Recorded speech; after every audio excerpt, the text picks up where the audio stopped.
Space, the boundary of human achievement, the new frontier.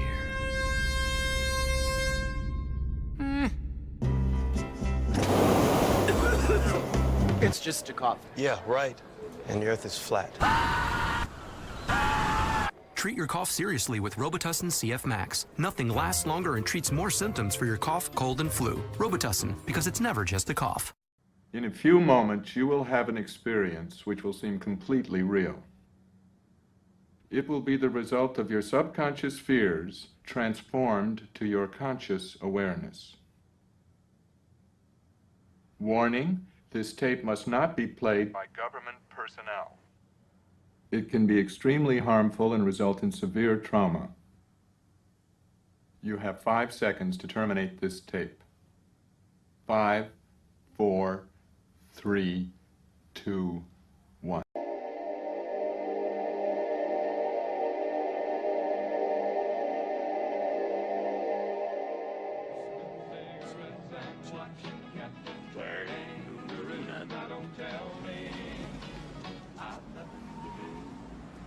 It's good to see you. I must go. I know I must go.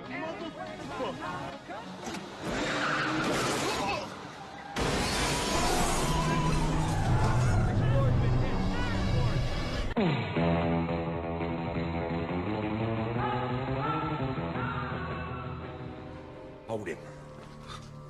Now you listen to me, you hillbilly punk who thinks the world's still round. I'm here to tell you it's not. It's flat.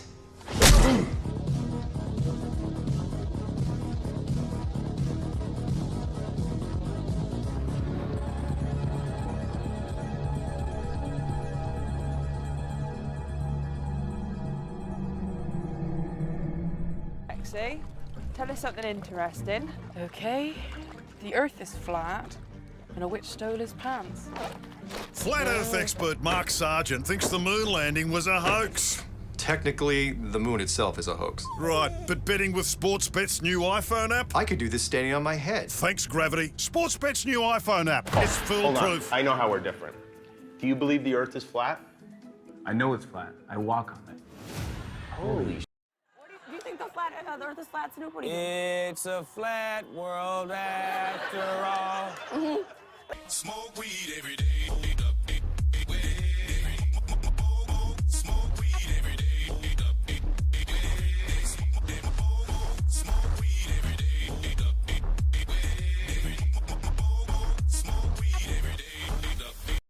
Und jetzt der Verkehr.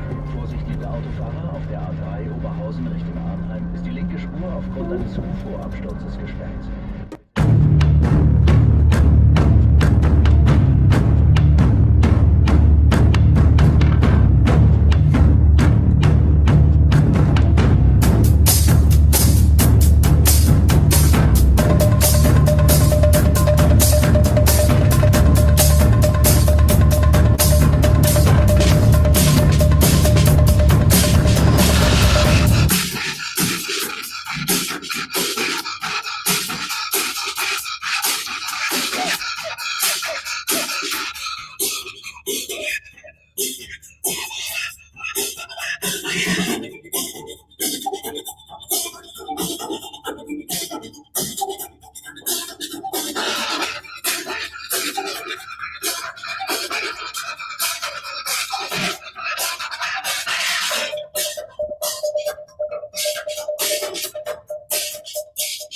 Broadcasting straight to you from a large spaceship currently at war with mainstream science. Meanwhile, the peanut gallery is contemplating the historical occasion that happened today. We heard it was coming, thought that no way it would happen, but it did. The repercussions on the world are hard to say. Oh yeah, and Finland joined NATO too. Hello everyone, and welcome to Strange World, where the truth is often stranger than fiction. I'm your host, Mark Sargent, the creator of Flat Earth Clues, which propose that all of us are living inside a Truman Show enclosed structure thousands of miles wide. Just Google Flat Earth Clues. If you can't find it, well, you're just not very good at the internet. Currently, this show is on Tuesday nights at 7 Pacific, 10 Eastern, and yes, Caroline, if it is not, look at date, April 4th, 2023.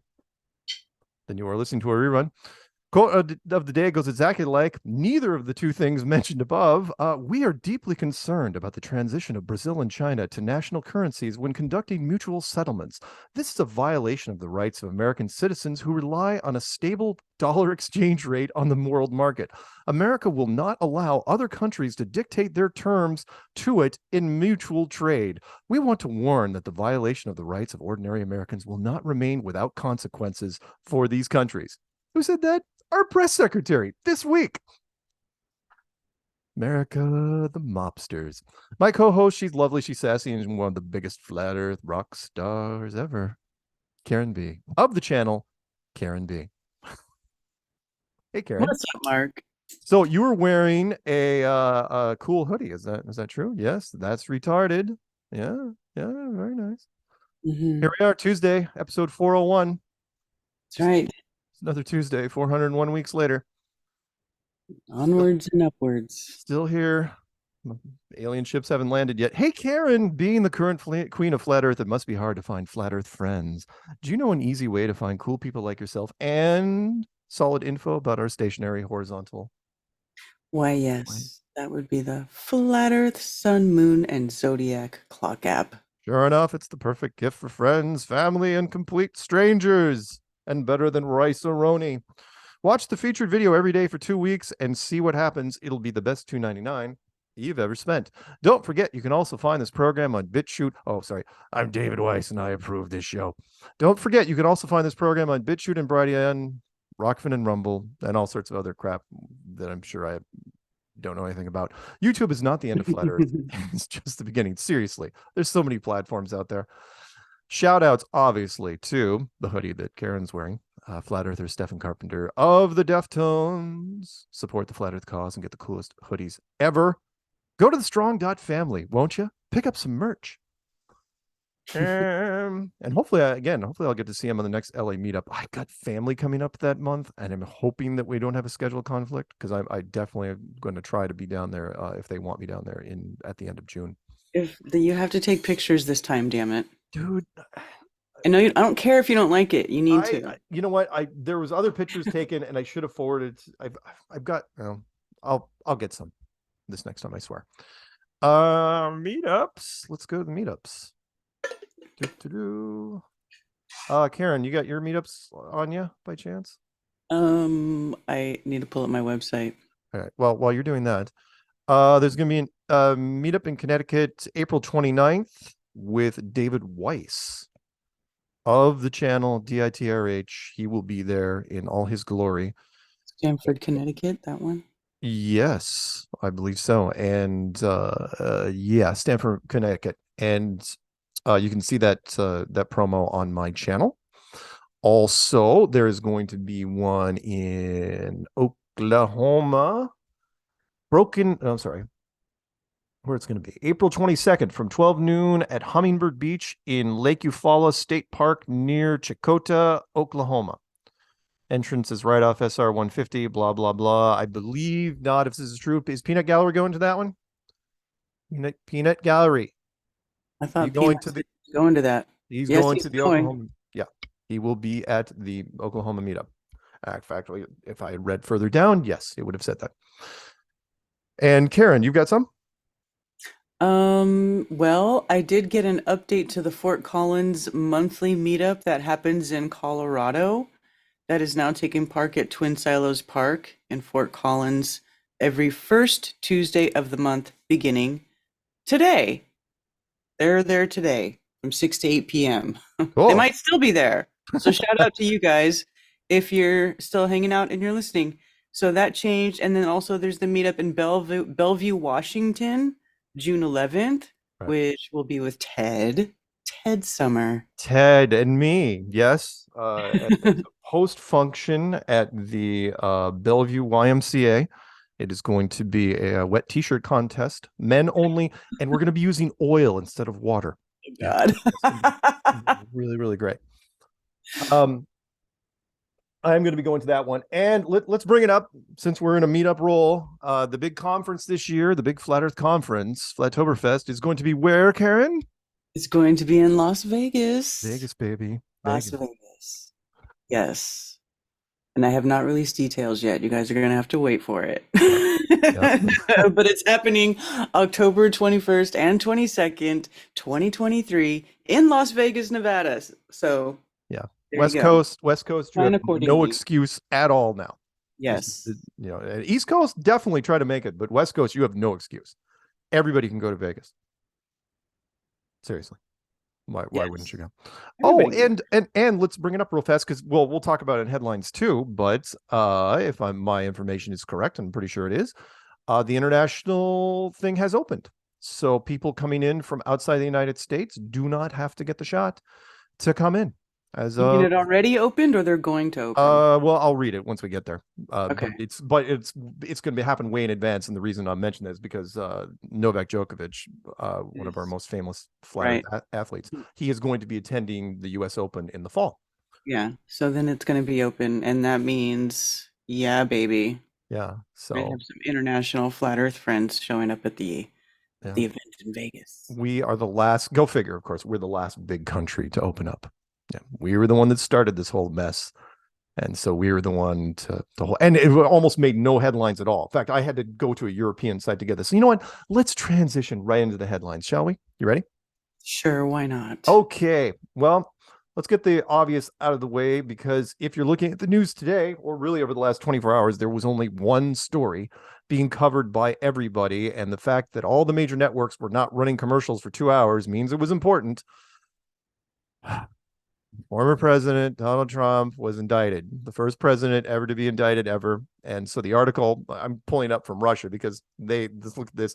Their headline is "America, the reality television show reaches new depths." Yeah. America, the reality TV show.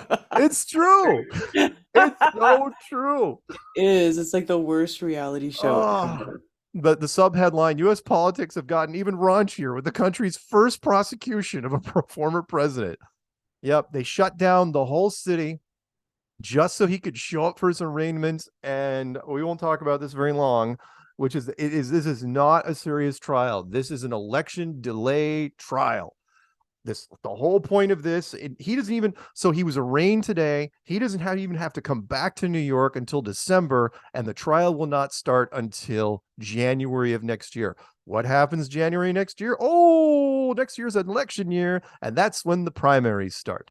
They want to make his life as uncomfortable as possible because they do not want him running for president. They do not want him to the Republican candidate. And even if they get it, they're hoping that the swing voters will look at him in a different light and think, oh, you know what? He may be a bad guy. He is in court after all. And that whoever they run against him will win. That's it. That's the whole point of this. It couldn't be more transparent. And we'll see how it goes. So, yeah. And Russia, again, it's actually a pretty good article. If you guys get a chance, read it on Russia Today, where let me just read the first paragraph. You ready? The first two paragraphs. It's a brilliant article. Just when one might have supposed that American politics couldn't get any trashier, New York City prosecutor Alvin Bragg and former President Donald Trump have proven that the nation hasn't yet reached the bottom. The U.S. political system now resembles a reality television show. With Trump's indictment on Thursday by a Manhattan grand jury, viewers should cringe at how vulgar and obnoxious the program has become. In fact, if it were a scripted soap opera, it would be too unbelievable and tacky for daytime TV audiences. There you go. Wow. Yeah. Yeah. It's just... Well, in fact, one more line.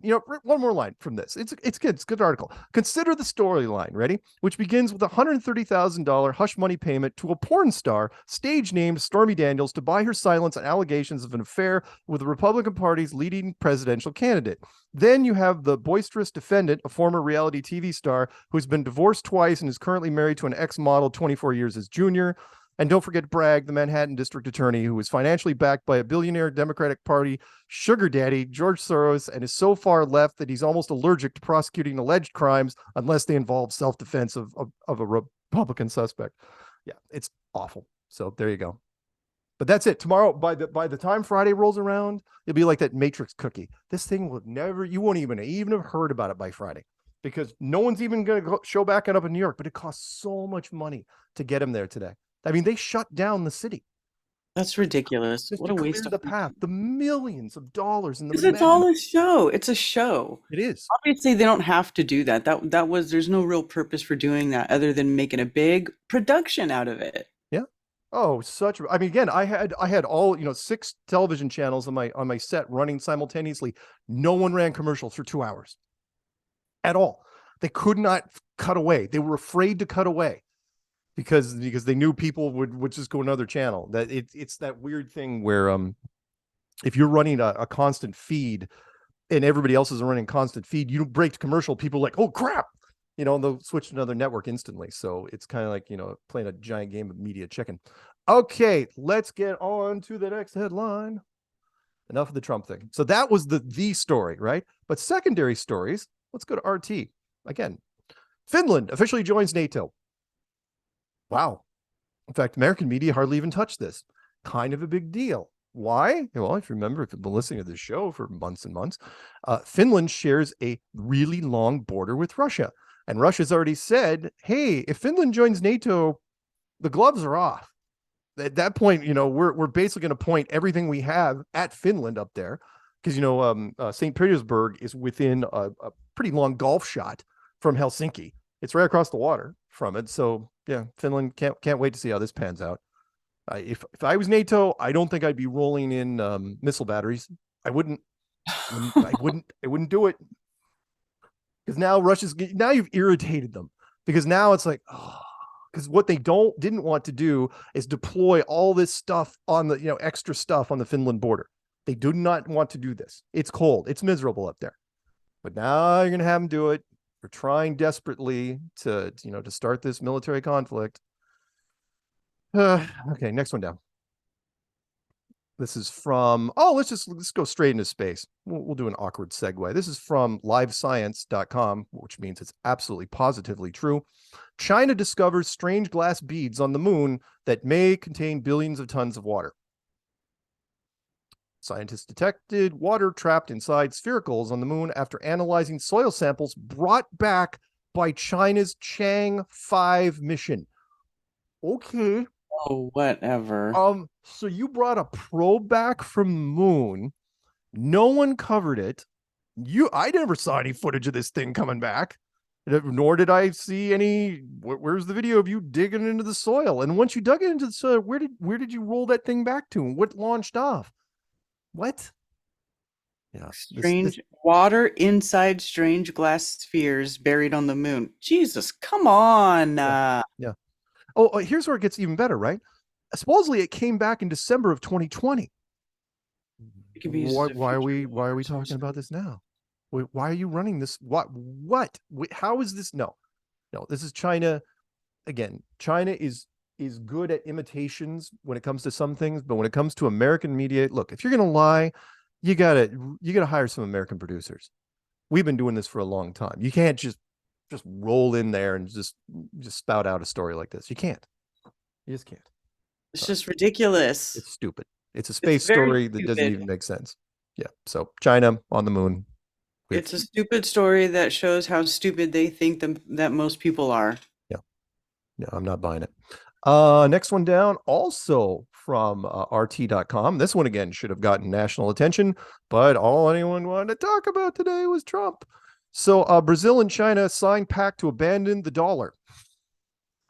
Not a small story. If you know anything about economics, this is a big, big deal. So Brazil and China, the two BRICS nations, are now going to reportedly trade in their own currencies, which is why that statement by our press secretary was so daunting. America doesn't want that. If you know anything about anything, America controls the petrodollar, or at least we did until very, very recently, which means if you are trading, at the very least in oil, you're trading in dollars first. Everything's converted to dollars because we control the oil over there. However, when people try to go off of the petrodollar, usually we bomb them or we do something to that effect. They even announce it's like, we're thinking of going after the petrodollar or something really bad happens to them. It's a nice little country there. It'd be a shame if something happened to it. That's what happens. So the fact that Brazil and China are like, yeah, let's just trade in our own currencies. That you would think, why would America care? Well, because we do. It's our world, right? Mm-hmm. Can't wait to see how this pans out. Something bad's probably going to happen to Brazil. Not necessarily China, but Brazil, to be sure. Next one down. I haven't even gotten to lucky, unlucky yet. Oh yeah, this just happened now. So remember, there were used to be three private space agencies. There was SpaceX, Blue Horizon, and Virgin Galactic, right? Otherwise known as and Virgin Orbit, right? Virgin Orbit is now done. This is from CNBC. Virgin Orbit fails to secure funding, will cease operations and lay off nearly the entire workforce. Ceasing operations for the foreseeable future after failing to secure a funding lifeline. So they were losing money, and now they're done. So much for the private space program. Oh, SpaceX doing great. Virgin, not so much. What a shame. Yeah, it is a shame. You know what they say? Second place is just the first loser. All right. Next one down is it's another. This one's absolutely ridiculous. Again, you want to believe what you want to believe? Sure. Massive ocean. This is from in MSN. Massive ocean discovered beneath the Earth's crust, containing more water than on the surface. The opening line, it feels like there have been staggering science stories emerging every other day recently, all of which have blown our tiny little minds. First, there was a discovery of a terrifying black hole pointing right at us, and then there was a huge hole found in the sun, and a missing continent found after going missing for 375 years. I hadn't heard that one, but that's fine. Now, people are only just realizing that there's a massive ocean hidden under the Earth's crust. 400 miles down. Well, if you're from our community, you know this one by heart. So, how far is it down? 400 miles, you say? Oh, you gonna be able to get to that? Because the deepest hole ever drilled is, and everyone in the audience is saying, unless you're Witsit, who says now, I think he says 7.8 miles. He gets specific, but it's about 8 miles. 8 miles down. So 400 miles. There's an ocean down there. Okay, fine. You're never getting to it. Ever, ever, ever, ever, ever. But thank you for talking about it. In fact, how do you know it's down there? And why did you all of a sudden discover there's an ocean down there now? Whatever. Oh, and that other line, by the way, and for you physics people, science previously discovered that water is stored inside mantle-like rock in a sponge-like state, which isn't a liquid, solid, or gas, but instead a fourth state. Okay, first off, wasn't plasma already the fourth state? Right? Liquid, solid, gas, plasma. I don't know what they're talking about with that fourth state. There are types of mineral, though, that will retain water that are deep down. I don't know if they're. I don't know if I would 400 call miles. it a fourth state of matter. No, it's not. It's just a mineral that holds onto water, like it stores water. That's just ridiculous. Yeah, absolutely ridiculous. We have two more before we get to lucky, unlucky. Next one's from RT.com. It's just so many. Oh, this one. Everyone on Earth will die. Nice. Says the top AI researcher. Let's get right in there with the fear porn. With a Terminator as the thumbnail. Right? Humanity is unprepared to survive an encounter with a much smarter artificial intelligence, he says. With creepy human teeth. And we'll talk about this more later because Elon Musk and Neil deGrasse Tyson is kind of squaring off about this. No. AI, again, I'm going to say it one more time. AI is not self-aware. AI is not sentient, right? AI is just something that can write term papers for you because it can access all sorts of different things and put them together grammatically and spelling perfect, and it can make term papers for you. That's all it can really do. It can do internet research for you. And in some cases, it can chat back and forth, respond to things you say. But that has to be programmed. But as far as you saying, fear porn, everyone on Earth will die. This is not Skynet. All right. It's not Skynet. It's not. This is not War Games. This is not Joshua from War Games. This is not Hal from 2001: A Space Odyssey. No, it's none of those things. All right, next one down. Last one before we go to lucky, unlucky, and this is for Karen. Novak Djokovic, world's number one tennis player, by the way, I think he got his number one ranking back, set to play in the United States Open after the Senate lifts the COVID-19 restrictions in the United States. Thank God. Expected he's going to be, where is it? Gotta make sure I get the date right. Let's see here. On Wednesday, the Senate voted and passed a bill to end the COVID public health emergency, which is expected to be signed by President Joe Biden. Peanut, see if we can get like an exact date on that.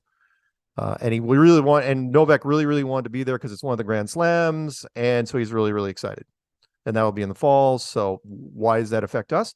Well, because that means that people from other countries can come to the big conference in Las Vegas. Right. That's right, baby. You won't have to worry. The fact that America held out for as long as it did, over 3 years, is ridiculous. So ridiculous. And I was feeling bad for Novak. It's like he already missed 2 tournaments, one in Indian Wells and one in Miami. But he's not going to miss the U.S. Open. So good for him. Awesome. So if you guys are out of the country, if you're listening to this outside the country, if you know people that are thinking of going to the Vegas conference, tell them. It's like, no, you can go. But that also didn't make, and I don't want to bring up a new conspiracy, the fact that the American media really didn't cover that. That was a European site that I read from. Why? Because that way, they still can get stragglers. So people that like get their shots at the last minute, it's like, oh, I got to get shots going in the States. And then they get here, it's like, hey, you didn't have to get shots. We, repealed that not too long ago. Oh man, that sucks. Yeah, it does suck. So now you know. Okay, lucky, unlucky. Let's get to it. There are a bunch every week now. Why? I don't know. Paul O'Grady, this is from Sky News. Paul O'Grady, TV star and comedian. What'd he die of, Karen? Suddenly. Yes, indeed. In this case, unexpectedly. But yes, close enough. He presented the popular comedy game show Blankety Blank in the late 90s. Blah, blah, blah. And yeah, so he is unlucky. Next one down is Daily Mail. Gary Newman, singer, wife Gemma O'Neill. She's lucky. She rushed to the hospital after her heart went mad during a Scotland getaway. Yeah, heart went mad. 80s pop star, 65, and staying in Scotland. She's 55. And that was all they said about it. There's a picture of her down below. Mm-hmm. So, yeah, there you go. But she made it. She's good right now. Next, we'll end with these 2 airplane ones, and then we'll go to break. So this next one is from Sky News also. Passenger dies on flight from Tenerife to the UK. The plane was diverted. Peanut, where's Tenerife? Let's hang on. It's like do we know where Tenerife is? Isn't that an island in like in the tropics somewhere, I want to say? I'm not sure though. The plane was diverted to Newquay Cornwall Airport after a woman collapsed in pain. Fellow passengers were described as visibly upset. Let's see here what happened. Fell ill, required attention. A few hours into the flight, a man was helping a woman he was with to the bathroom. She looked to be in quite a state and was in distress. Tenerife is the largest of Spain's Canary Islands off West Africa. Thank you. Yeah, Peanut. I was going to say, yeah, it's off West Africa. Cabin crew had a chat with them, and at one point they had to lay her down in front of the doors where the seats with extra leg room are. She was being asked how much pain she was in, so they could relay it back to the captain. And then all of a sudden, the passenger took a sudden turn, and the flight crew asked if there was any medical staff on board. Then they got out the paddles and tried CPR, and to no avail. So unlucky. And you're thinking, wow, that's pretty rare, right? Dying on a plane like that. Mm-hmm. Next one down, and we'll take this one into the break. This is from Canada. Calgary high school student dies on class trip to Japan. What? I know. Jeez, man. The Calgary Board of Education says the student from Bowis High School passed away unexpectedly during a trip to Japan, but hasn't released details on how they died.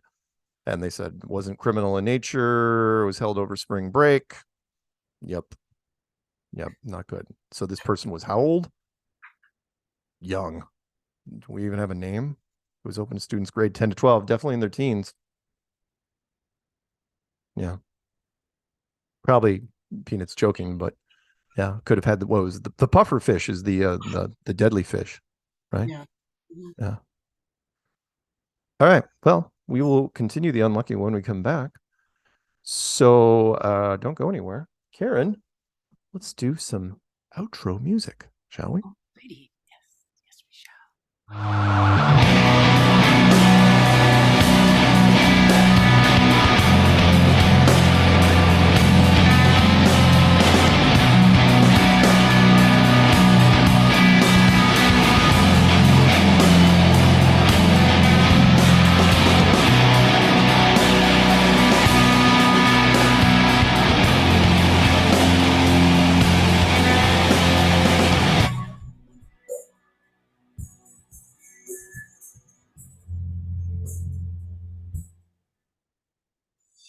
Are you a blue dot?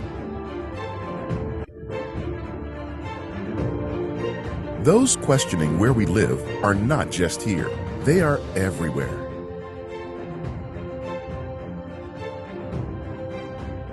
Of course, this info is hidden from you, but the app shows you that no matter where you go, you aren't alone.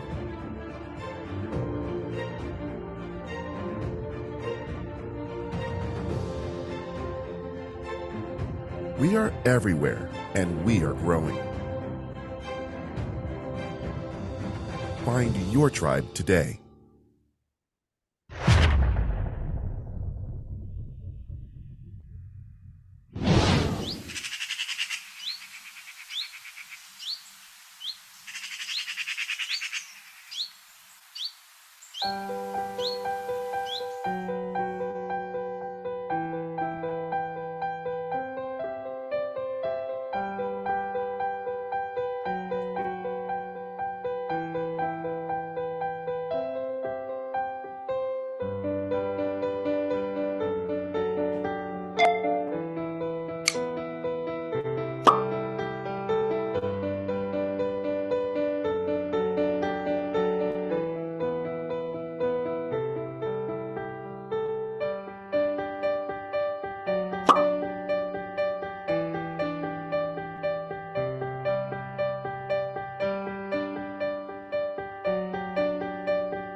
Shout out to Karen B, Mark Sargent, David Weiss. I'll be checking out that video this weekend at the Flat Earth, Sun, Moon, and Zodiac Clock app on YouTube.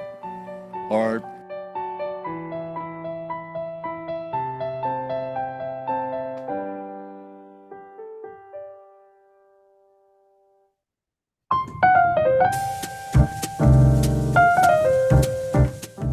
Join me, Karen B, every moon day. Every moon day. 9:30 a.m. Eastern on Rockfin, Twitch, and Facebook for an early light chit chat. Open phones, open topics, always chill. I hope to see you there.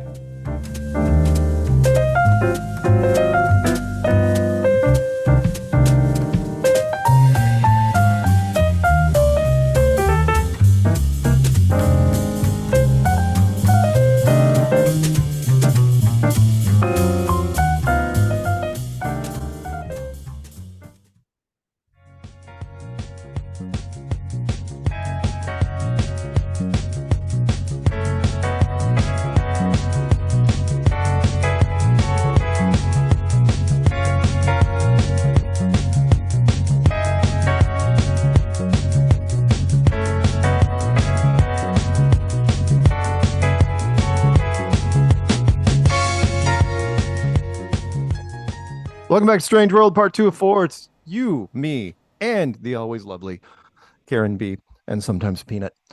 We are still doing Lucky Unlucky, and I got to scroll back down to it because I believe we left off with a Canadian unlucky kid. So let's get to it. The next one down is from MSN Doc. Oh, you know what? I got to mention this real fast. I'm sorry. You know what? That was Joe Jackson stepping out from his album Night and Day. Look, I get distracted easy. I do. You know what I was going to say? I stopped, but I wasn't going to say the Joe Jackson thing. I was going to talk about Ukraine. Peanut says, the whole reason of Ukraine was to stop them from joining NATO. Yes. However, Ukraine was also resource rich. Ukraine was a big, big prize. And so Russia, Russia was like, yeah, Finland, who cares? Moscow actually, I think has Moscow has twice as many people as like the entire Finland country. So Finland's like, nah, whatever, we'll deal with that. They're a pain in the ass now. Ukraine, no, there's no way they were going to give that up without a fight. So, but yeah, there is a bit of irony there. Where are we going? We're going to MSN. Late model. Okay, this is a weird one. So you remember this model? And I know you probably don't have the full body shots of this kid. There's this model, Jeremy Ruleman. He died, I think, recently, right? We just recently, he was the guy with the ripped abs that and apparently he had a girlfriend, 24. You scroll down, she caught unexpectedly. Nice selfie there. A little tart. Mm-hmm. And she caught unexpectedly, and so that will be one of the last selfies she ever makes. So there you go. That's how we always remember you. Yep. Boobs. With your black boobs. Yeah. Next one down. FoxNews.com. LFO, the band LFO founding member Brian Briz Gillis dead at 47. What's interesting here is he died of suddenly. But if you scroll down, this is one of those 90s groups. And if you remember the song Summer Girls, feel free to look it up if you want. It's real. It was a big hit back in the day. The two of those band members were already dead from something else. And so he was the last surviving band member. And all three of them, the first one died at 36. The second one died at 41. And he was 47. Whew. I don't know what happened with those guys, but that is one unlucky band. All of them. So, yeah, that's a shame. There you go. If you scroll down, there's some song called Girl on TV. I don't know if I remember that one with Jennifer Love Hewitt down below. They got that boy band look, don't they? Yes. Yes, they do. Yes, they absolutely have the boy band look. Okay, next one down. This is the last lucky unlucky. Red lipstick on. What? Sorry. I know. I saw that. I was going red lipstick on. Yeah, I don't want to judge, but is that a thing? Maybe. So, the last lucky unlucky. We're gonna end with a lucky. Miranda Lambert cancels concert due to health issue. Working hard to get better. And the If I Was a Cowboy singer takes a break from her Las Vegas residency. And don't know where she's going. Hey, y'all, I've been under a doctor's care all day to see if things improved. However, unfortunately, I've been put on vocal rest and we'll have to cancel our show tonight. And we'll see when she gets better. So she's 39. I didn't realize that she had a regular Vegas thing. Yeah. Las Vegas Velvet Rodeo. That's her thing. I don't really know her. Peanut knew who she was though. Yeah, she's kind of a big deal. I mean, my mom likes her. I know who she is because my mom likes her. So you know what? Since we have a little time, I should bring it up because it was brought up to me earlier this week. If you remember a couple months ago, the YouTube channel Physics Girl, one of our not necessarily regular enemies, but she doesn't like flat Earth for obvious reasons. She has a channel dedicated to physics. And she got the shots, and her health has been failing to the point where it was really interesting. One of her rival channels, or I don't know, one of her friends, I guess, did a video for her, asking for Patreon money because she's not going to be making any sort of camera appearances anytime soon. So I thought that was interesting.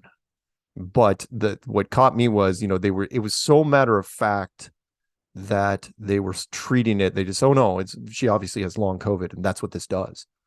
It's like, okay.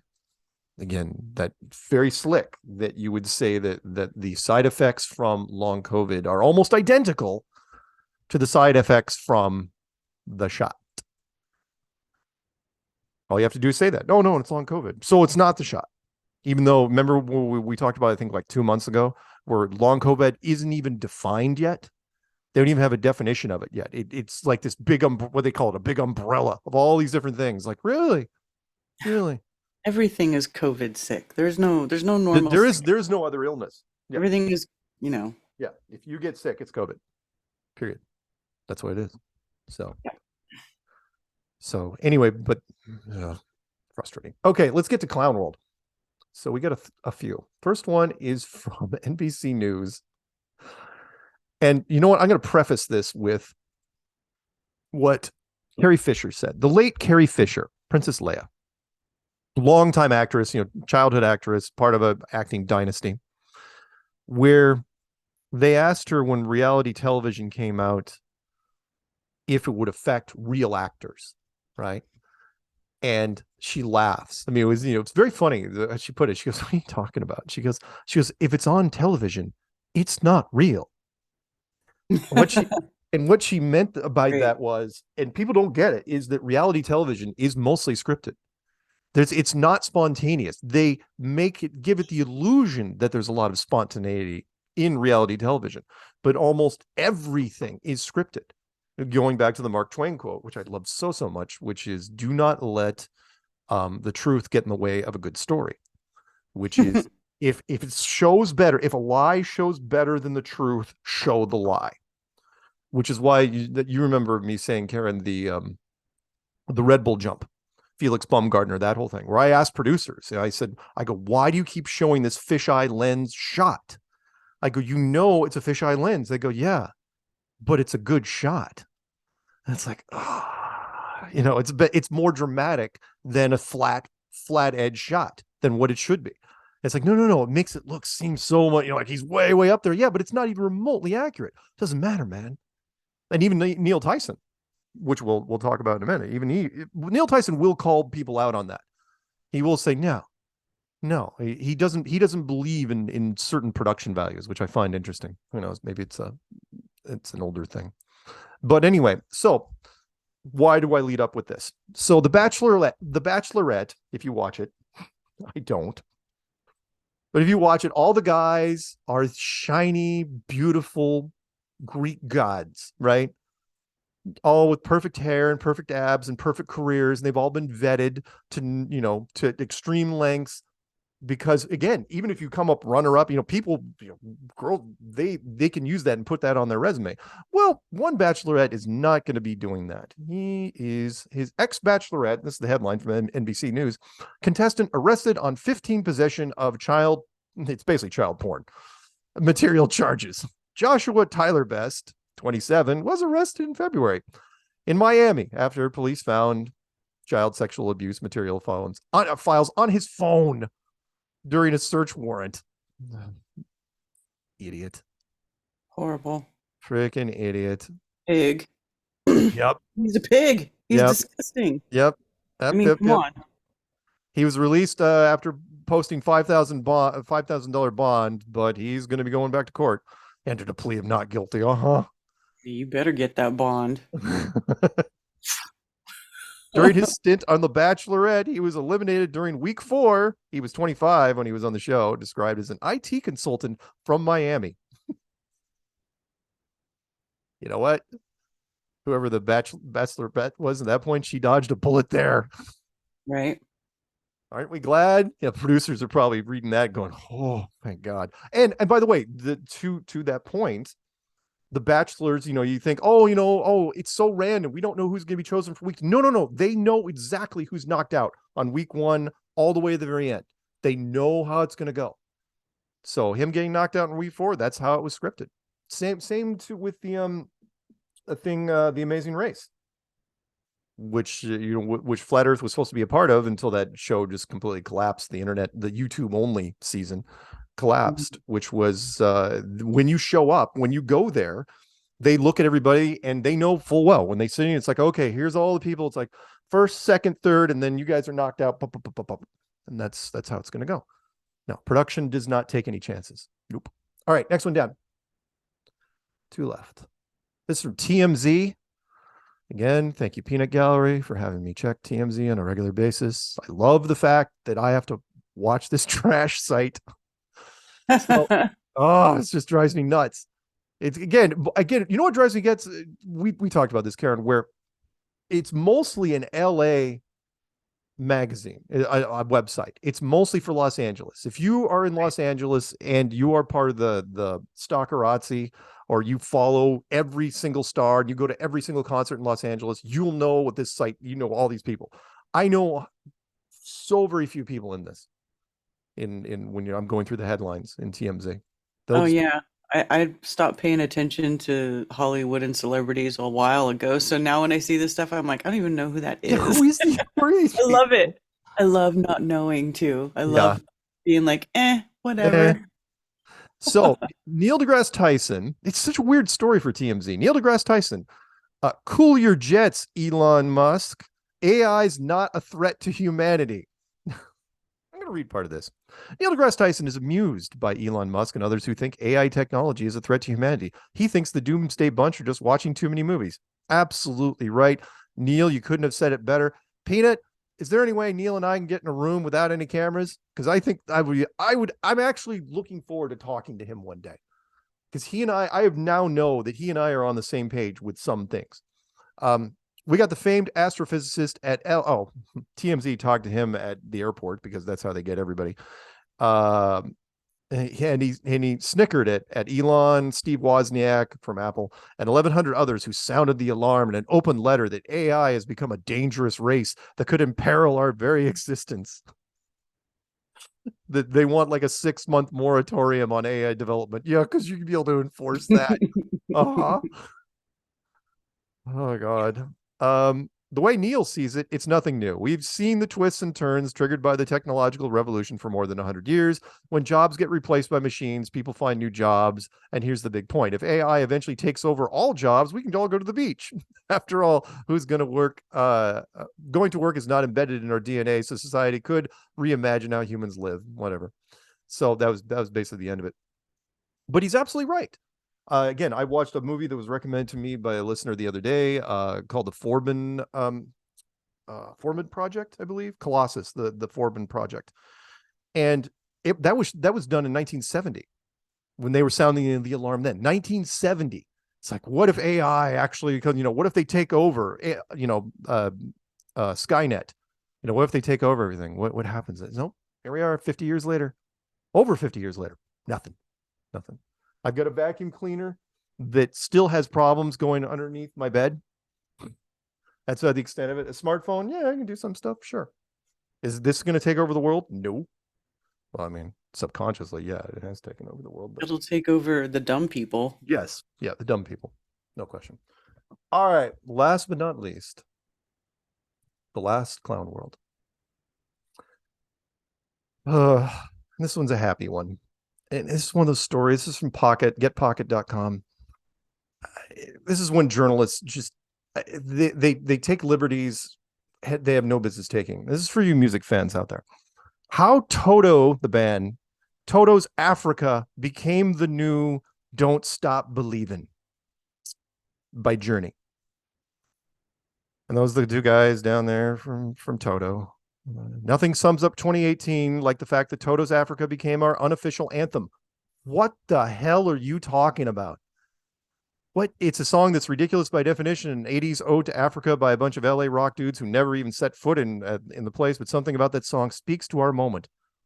It's the new Don't Stop Believin', a mega cheese classic of the 80s sentiment that's gotten bizarrely popular in recent years. I don't know how old who wrote this. Guy from Rolling Stone, of all things. God, how old is this kid? Sure he is. I don't get it. He's just like late to the party or what? Yeah, he's late to the party. It's like, first off, Don't Stop Believin' was from Journey's massive album Escape, when Journey was the best band in the world at some point. And to this day, you can play Don't Stop Believin' in just about every bar in the country, and there'd be people like humming along to it. The Africa one, yeah, no. Sorry. It's absolutely ridiculous. So that's my musical thing for you guys. Toto will never be Journey. Ever. I never bought any Toto albums, and I don't care. I'm sorry if you did buy a Toto album. I'm sure they were, they were a good band, and they won. I think they won a couple Grammys, but no, they will never be Journey. There you go. Sorry, I'm sorry. It just insults me that Rolling Stone would even write that article. You guys should know better than that to say, "Oh, Toto's the new Journey." It's like, come on, what are you talking about? Look, I was an '80s kid. I've listened to both those songs. And I can tell you right now, the Journey was played way more often than Toto was. Way more often. Yeah. So, well, there you go. Good night, everybody. All right. So the phone lines do call in. Can we take a call before the break? Yeah, sure. No, well, yeah, we can. Yeah, we can. Yeah, we can. We can take a call. Yes, we can. Phone number to call in is 848-222-2480. That number is 848-222-2480. We can talk about whatever you want. First call, you better not open up with Trump. I suppose you can. You know what? I can't get mad. I mean, when the media just bombards you for 24 hours with nothing but Trump. I don't think most people want to talk about Trump, though. No, but somebody's going to bring it up. You know they're going to bring it up. Like, do you think he's going to write? Okay, let me answer the question ahead of time. Do I think he'll be the Republican candidate? Yes, I do.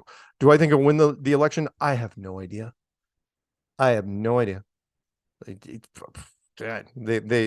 depends who you believe. Remember, the media said that Biden was the most popular president in U.S. history. He got more votes than any other president in history. It's like, really?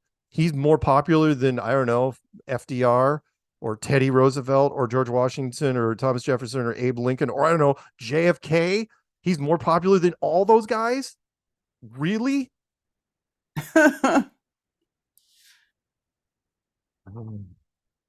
Yeah, hard to believe. Yeah. Oh, yeah, I'm sorry. Peanut Gallery, Ronald Reagan. Yeah. Yeah, Ronald Reagan was just owned the 80s. He was our symbol, and he was an actor on top of it. He was the Gipper, remember? All right. So let's grab, you know what we can grab? He's always seems to be the first one on the list. Always. 505, it's you. What's happening? Don't stop believing. That's right. Oh, Karen, it's John. Hey, yeah. Hey, I think just because of that Toto story, I think you should probably rotate Don't Stop Believing by Journey into your bumper music somewhere for just a little while. It's tempting. Again, Don't Stop Believing was an amazing song. It was an amazing album. That was when they were at their absolute peak. Yeah. And they had a bunch of albums. Absolutely. So sorry, I just didn't like. I've been thinking about music lately because that British group that was interviewing me, they said what's your least favorite song? Song you hated, and it was mostly 80s tracks that I didn't like. They just kept playing on the radio over and over, like Billy Joel, We Didn't Start the Fire, or again Jefferson Starship, We Built This City on Rock and Roll. Oh, that song drives me insane. There are others. There's lots of them, but yeah, Toto. In fact, Toto, I did not like. I was not a fan of the song. I don't care if some people think it's catchy or not. Most people don't even know the words to it. Right? The thing with Don't Stop Believing. Sorry, I got to go off in 10 seconds. Don't Stop Believing. You knew all the lyrics. Everybody knew the lyrics by heart. Why? Because Steve Perry enunciates, and his vocals are over the instruments. Right? Yup. Yeah, they're trying to rewrite the 80s, but we were there, man. We were there, man. That's not going to happen. This is like a drug infused. It's still going. Thing. No, the 80s I remember extremely well. 80s was a lot of fun. 80s were awesome. They were. It was probably like the last great decade. It was this great. It was a great party, and then the 90s was the hangover. The next, well, not even the hangover, was the after party that where people stayed too long. And then 2000s came along, and it was like, oh, okay, now the bill is due, and then everything just started. We put what on the credit card? Yeah, that's what 2000s were. 80s was a spending frenzy. Anyway, what do you got? Anything? Let's see where to go. Okay, yeah, this is way off topic tonight, but why not? Colossal Claude. I ran into this when I was looking around today for just some stories, looking up giant stuff, and I came up with this colossal cod, which is a Columbia bar sea serpent. So it's up by your neck of the woods. I know I guess the Columbia River, sure, just in Oregon there. But yeah. So I don't know if this is something you've ever heard of, because I guess the latest sighting is in Washington at Yale Lake. But this is first reported, I guess, in the 30s, and there was a couple great reportings from different fishing vessels over the years. But this thing was actually described as 40-foot long, 8-foot diameter neck with a round body, a mean-looking tail, and an evil snaky look to its head. Sure. That was a quote from some guy that was on the ship. Yeah, I never heard of it, so I thought this was fun. Some oil workers for Shell, I guess, caught him on film near Astoria in 1963, and then some fishing boat in 39 described him like this. The head of the creature came up 10 foot above the waves. His fur was coarse and gray. He had glassy eyes and bent snout that he had used to push a 20-pound halibut off of our lines and into his mouth. So he was eating some of their stuff from their catch there, I guess. But sure. Yeah, so I don't know. This is like a local thing for you guys up there, or what? Yeah, I mean, every once in a while, again, I'm a big fan of cryptozoology. I am. Darren the Submariner, one of our regular listeners, he turned me on to it, and he had a good point, and that is, look, anything that science don't have on a lab table in front of them is a myth, unless they've literally got it dead on a lab table. It's like, but people see stuff, especially in the water, all the damn time. All the damn time. Science wants to quantify everything. Yep. You know? Yep. I've heard reports of very similar creatures that these guys saw in San Francisco too. I've heard of sightings like that. Okay. Wow. You know. Sure. Wow. Again, do not forget that the big giant squids, we've never seen one. We absolutely know they're there because they do battle with sperm whales on a regular basis. The evidence of it. And they do have a couple like videos, like they got some like deep water video, like briefly of one, but still, nothing like, we could send, the problem with us is you could send our best attack subs. You're never getting one. They're too fast. They're too agile. Right. They go too deep, and divers, good Lord, you wouldn't want anything. Peter Benchley wanted the, he made Jaws, the guy that wrote Jaws, but he knew full well. He goes, no. The king of the sea is the giant squid. He goes, but people don't understand it because sharks, they're at the surface. Everybody can relate. They get actually up, up to surface level, but the giant squids, he goes, those things, they're the apex predator. They eat great whites. So anyway. Yeah, I can only imagine what's out there that we do not know. But because the Bible always talks about, I've ran into a few verses on Leviathan, and it's always been, I wonder if this is what it is. Yeah. That people are seeing. And I always wanted to see one, obviously, but I don't live by water, so. But yeah. We joke about the other thing. Go ahead. You're good. No, go ahead. Nope, you're good. No, the other thing I wanted to say was that story you had on the underwater ocean or lake that they were talking about 400 miles down, and that also reminded me of in Genesis. A lot of people everybody, even if they don't believe in God, they've heard the Noah's Ark story, but obviously as a flat earther, when I read the Bible, I catch all these little things, but Noah's flood wasn't just from the sky, it was from underneath, which just, I was thinking about that when you were talking about that story. And they call it the fountains of the great deep broken up and the windows of heaven were opened. Sure. So it's like there's some kind of plumbing system down below, but I'm pretty sure it's not 400 miles down. No, it's not going to be 400 miles down. That's like them telling us the exact opposite of, the ISS is 400 miles up, but exactly. Realistically though, there've been a whole bunch of, I've already read stories and on all this stuff that they've released in these scientific publications about where they have found big underwater oceans or underground oceans, right? This is not like a unknown thing. And to me, that's like a flat earth thing. That's like, that's the great deep, man. That's Sheol. Sure. So Right. Sure, absolutely. Hey, Yeah, we're firms going to right our first there. break, so you got to do So- shout outs. What you got? Yeah, let me do quick shout outs. You guys rock. Shout out to Mark and Karen, of course. Shout out to Belarus. Haven't heard from her. Colin Belarus. And Jersey Girl with British accent. And Jan, of course, in Dallas. Everybody keep it flat. Love you guys. Bye. Right on. Yep. All right. With that, we will be going to break. When we come back, we're going to be taking your phone calls, and there are a bunch lined up in the queue. 848-222-2480. That's 848-222-2480. I will try to pick up Canada and 630 and 516 and 605 and so on and so on and so on and so on. Karen, let's do this thing that we do with the music. Alrighty.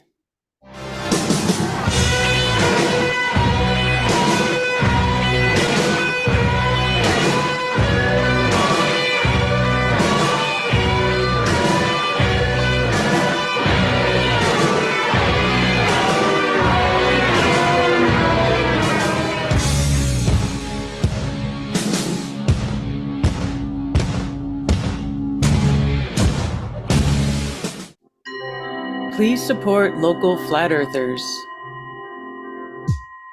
Grounded extracts. Like a plug into an outlet, nature is a key into the mind. Once there, it can clean out old chemical leftovers and nourish the mind and body. Life is regained. The road becomes joyful as clarity and self-awareness return. Herbs, roots, algae, and fungi have helped many of us heal, move closer to our goals, and gain control of true priorities over carnal desires. Join us in leaving the chemical, material world and enter into the natural realm, from farm to farm. These finest creations are handmade and are more potent than anything your corner co-op has to offer. Our products, excluding our tinctures, are made to order to assure freshness and maximum effectiveness, fusing together healing herbs with tasty counterparts to bring out full potentials. There is so much joy in working with the natural world given to us by our Creator. Let's take part.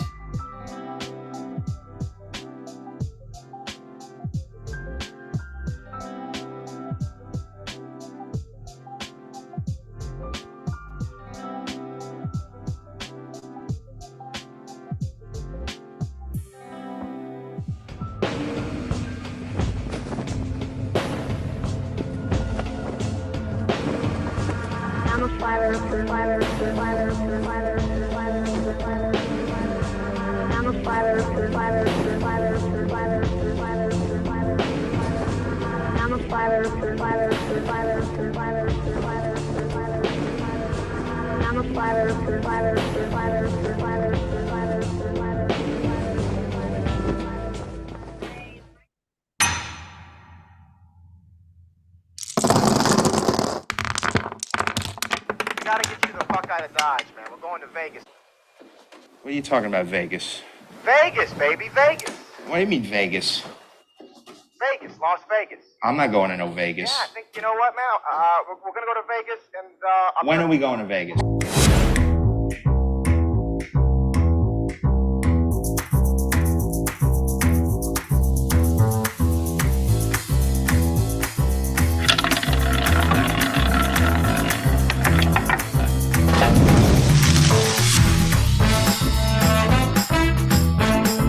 We're gonna give Daddy the Rain Man suite. Do you dig that? We're going to Vegas, Mike. Vegas! You think we get there by midnight? Money, we're gonna be up 500 by midnight. Yeah, Vegas!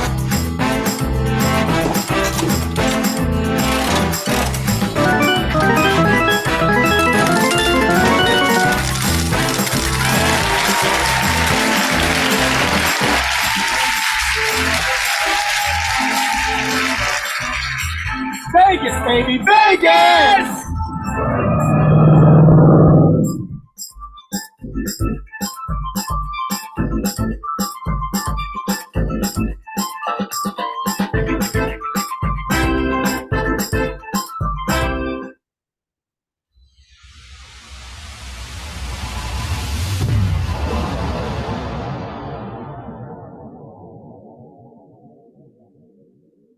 One thing to remember here, if you're making still water, It's always flat, always level.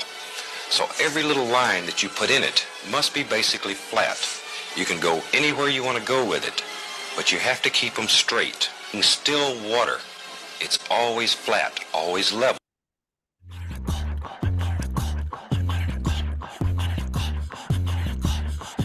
I'm in a cult, I'm in a cult, I'm in a cult, I'm in a cult, I'm in a cult, I'm in a cult, I'm in a cult, I'm in a cult.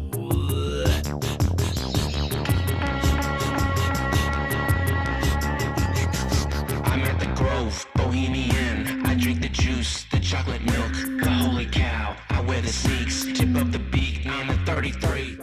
Welcome back to Strange World, part 3 of 4. And yeah, it's you, me, and Karen B. Peanut in the background doing his thing.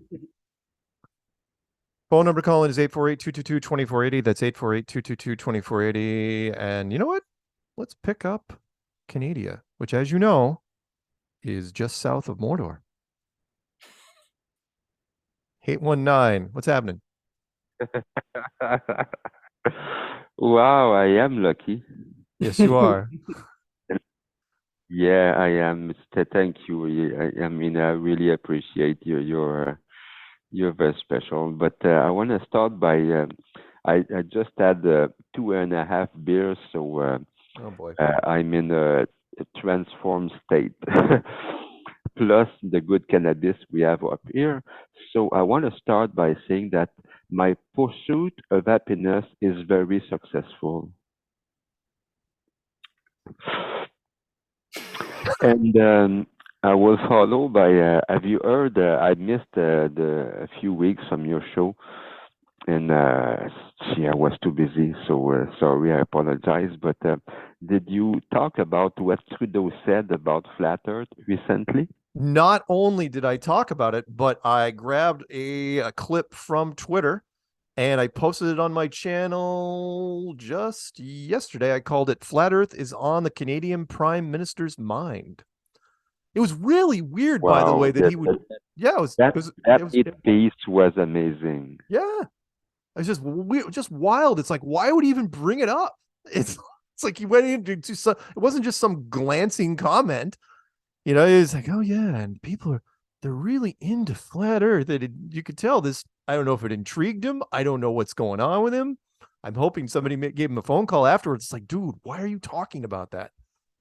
So, oh yeah, we're everywhere, man. Actually, the dude is gone. So the actor or the copy, I don't care.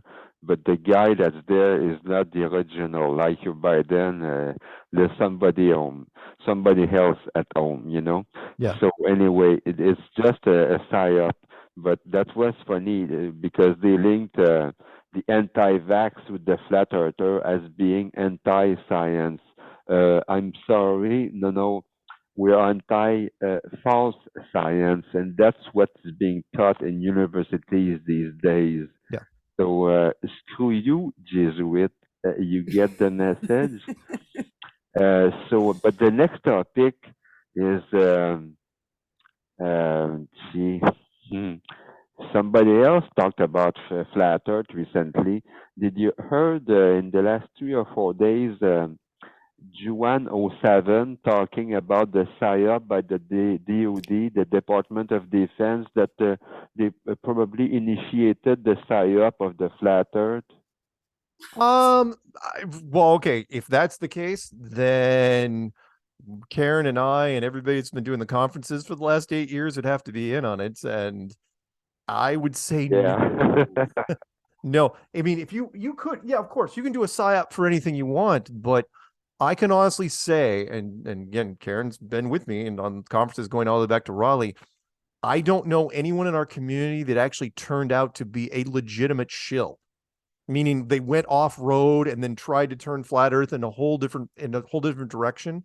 No many, and of course, everybody was, everyone's got their suspicions about everybody else. But even when people say, well, is Eric Dubé a shill? I go, no, he may be an ass, but he's not a shill. So no, anyone that says the DOD got this on the road, it's like, got the whole Flat Earth thing out there. No. I'm glad I heard you before you did. So when you hear the piece from Juan 07, because there are some people who still believe that we went on the moon. Well, I'm blind and I got it before I went blind. So good luck. you know. Yep. So. But what's for sure is that wait till you hear Juan 07 talking about the flattered Saya being a DOD operation. Well, that's so freaking twisted. The guy is full of it, okay? And I want to be clean and with my French, so you get the picture. No, I gotcha. Thank you. I love you. I'm blessed. We are blessed to have Mark Sargent and a lovely guest by the name of Karen with you on the Flat Earth map. You're making me laugh. It uplifts my soul. I love you both. Have a good night. Thank you. Have a good one. Bye-bye. You know, again, when people say that they've had 2 beers, or 2.5 beers. Again, I got a question. What size are we talking about? You know, are they Canadian beers? Are they giant beers? What's the percentage in those beers? I don't know. They have to use metric when they do that. So, you know, double it and add 30, something like that. I don't know. Whatever. It's a lot, but no. Glad we got a hold of them. Okay, let's go out to 630. Are you there? It's you, me, and Karen B. What's happening? Hello? Hello? Hello? Dude, I can hear you. Hello? You can hear me? You know, if I said no, would it make a difference? You can hear me? Well, well, we can hear you. Can you hear us? That's the question. Yeah, and don't try to listen to the podcast because there'll be a delay. I can hear you guys. All right. How many beers have you had?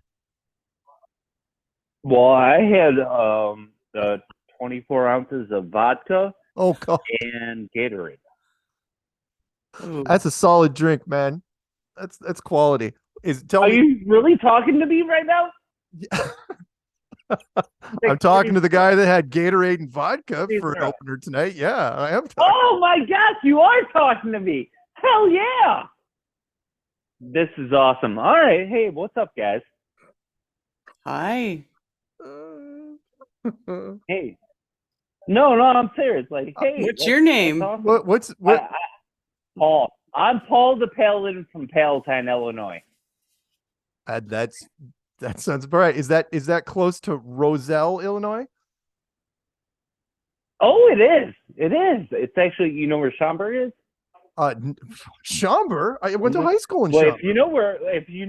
Hold on. If you know where Roselle is, you know where Schaumburg is. Or I can't believe Mark is talking to me. Oh boy. No, it's awesome. No, I'm so thankful. No one 11. You know, I get you don't get any invocation. You know, like hey, you're on the phone right now. It's just like boom. Hey, and it's like wow. Okay. I'm guessing. Just call this a hunch. This is the first time you called into the show. Yeah, it is. Yeah. How long you been listening? No, it's cool. I'm sorry. That's all right. It's good. Why Gatorade, by the way? man. And wait. Is it green Gatorade? or is it orange or is it purple? Which Gatorade? It's a lemon lime. It's the yellow. Okay, gotcha. Typical, you know. All right. You know what? That's pretty smart. That's awesome. pretty smart because then you can get your electrolytes and alcohol. Yeah, exactly. Yeah. I like that. Come on. It's 12. I'm sorry. It's 10:12 here by me. So I'm feeling good. But, I know. I can't. Yeah, man. This is. I couldn't believe I actually just picked up the phone and just. And well, I don't know. I just started talking like. Oh God. Like, I don't know. It's a call-in show, man. What's your question? Well, no. We're I love you. I love you both. So. Oh well, thank you. Whatever. Thank you. Appreciate that. Again, and thank you for calling in. Was there anything specific you wanted to say briefly? No, this is the first time I actually listened into on live. Oh, cool. I just never made it through, the show. So I always had to listen like Wednesday or something like that. So all right. Well, thank you. No, it's great, man. And you guys I've only seen or heard of one Chicago caller come in, and he was too scared to say anything. Oh, it happens. That was it. I mean, so it happens. So well, I'm hey, in the Chicagoland area. Illinois, represent. Thank you for doing that. So anyway, hey, I got to let you go because we got a bunch of people lined up. I don't know why everybody's on the phone tonight. But thank you, and don't be a stranger, okay? Hold on, can I do some shout outs? Yeah, do it. All right. Shout out to Rob Skiba's family. Rest in peace. Very good. Shout out to Mac. Yep. Flat Earth Fokker. Yes. Yep. And then shout out to all the unvaccinated motherfuckers. Thank you for stepping up. All right. Right on. All right. That's it. All right. Awesome. Yep. You have a good night. Have a good one. All right. We'll talk soon. You know what? I'm gonna start asking that more and more. What are you drinking? Whoever it is, because I'm starting to notice a trend. I think everybody's been overstimulated by the news, and everybody's like, "I need a fucking drink now." I got a drink. Listen to these guys. They'll make fun of the news. All right. This guy's just listening. Let's go down to South Dakota, maybe. 605. You called him before? You've called him before. 605. Are you on mute? Oh, wait. I heard something. Nope. Yeah, can you hear me? Yeah, can hear you. Big shout out to both of you. Karen, Mark, you guys are the best. You make my week every week you do this show, and thank you. Again, I talked to you probably 4 weeks ago about trying to get a meetup in Pierce, South Dakota. Looks like we're going to have good waters on our Lake Oahe this year. Nice. I've got a houseboat that I'd like to have you guys help me in June, try and do a meetup in the end of July this year. Yeah. All right. Yeah, we'll help. My main reason for calling is, Karen, I've been trying to email you. I am so excited to go to the Las Vegas Oktoberfest meetup. I just want to find out what hotel we're going to be at so that I can get reservations and my plane tickets. And I asked my wife tonight if she'd like to go with me. And she's not a true earther, so guess what? I'll be going by myself. But that's how life is. You know what I mean? That you wouldn't. That happens quite often. But Karen hasn't announced the hotel yet because Karen. Because I just haven't yet. Because I don't have my code. I have to have all the information before I release it, and I can't do it yet. Soon. I'm still working on setting stuff up. Yeah, we got time. Did you get an email from me? Am I on your list? Maybe, no. I don't you know. Don't know. Well, not offhand. I will keep doing. What email did you email? Couple of them, and I got responses back from you, and I tried responding back, but that's okay. Listen, I don't want to take up any more of your time. You two are the greatest. Okay. Thank you for what you guys do. All right. Very welcome. Well, definitely, we'll talk about the details on Strange World as soon as we're able to release them. Yeah. Perfect. Thank you. All right. Have a good one. Sorry, I can't tell you I'm drinking tonight. That's okay. That's okay. Somebody's got to be the designated driver. All right. Talk soon. Let's go down to 301. 301. It's you, me, Karen B, Peanut. You know the drill. Hey, what's going on, guys? How are you? Good. Hey, Hey, this is my first time calling. I'm sorry that I'm not halfway drunk, but That's I am okay. the first person that I am maybe the first person who's actually drinking a chamomile tea while listening to your show. Have you had that yet? We have people drink all sorts of stuff. We can roll with whatever. So if you're doing tea, that's totally fine. And by the way, Peanut Gallery chimes in. He goes, Hagerstown, Maryland, home of KIX. He graduated near there. KIX, Oh, really? KIX, girl money. Does that mean something to you, KIX? Kicks? No, but he would pronounce it right, where it's actually Hagerstown from the the band. There's a band out there called Kicks. Oh, that's an old band, isn't it? Yep, absolutely. Yeah, I do know Kicks. Yeah, there's been a lot of talk from that. But anywhere else you go, people will say, "Where do you live, Hagerston?" They always pronounce it Hagerston. So it is a little bit of a redneck place around here, but we have a lot of history around here with like he lived in Damascus and all that stuff. So, by the way, what's that? He lived in Damascus. Oh, okay. Yeah. That's awesome. Yeah. Very cool. Yeah. Yeah. Well, you know what? I wanted to ask you. I've been listening to you for quite a while, and I've actually talked to you on the phone a couple of times, just privately. Yeah. My name's David, by the way. Hi, David. But I wanted to see. I've been through the whole like moon landing, flat Earth, all that stuff, and recently I've gotten more into like these sort of ancient civilizations. Sure. And really, really intrigued with sort of this theory, and I'm super new to all of this, so go easy on me. But I've heard you talk about them as well. But like all of these different structures and strange monolithic things, in all over the world, these buildings that seem to have like these Greco-Roman architecture styles. Sure. Like I don't know if you ever heard of Göbekli Tepe in Turkey. So Göbekli Tepe.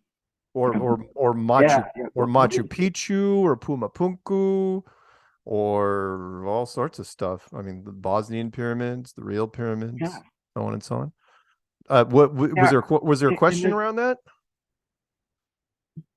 Yeah, I mean, my question is, it seems like all of these ancient civilizations seem to have like the same story, where there's some sort of cataclysm, like the Bible, where there's the flood, and then somebody usually comes out of the water to like help them and restart their, like organization of their civilization. I just wanted to see like what is the famous Mark Sargent and Karen B's thought on like was there something more advanced, do you think, like before some cataclysm that happened or mud flood, whatever you want to call it? You're asking, were there previous advanced civilizations? And by the way, I'm not going to be too hard on you. Well, no, you're fine. Thank you. Yes, of course. Resounding yes, exclamation point. Were there previous civilizations? Yes, no question. How many versions, how many different old civilizations were there that were more advanced than us?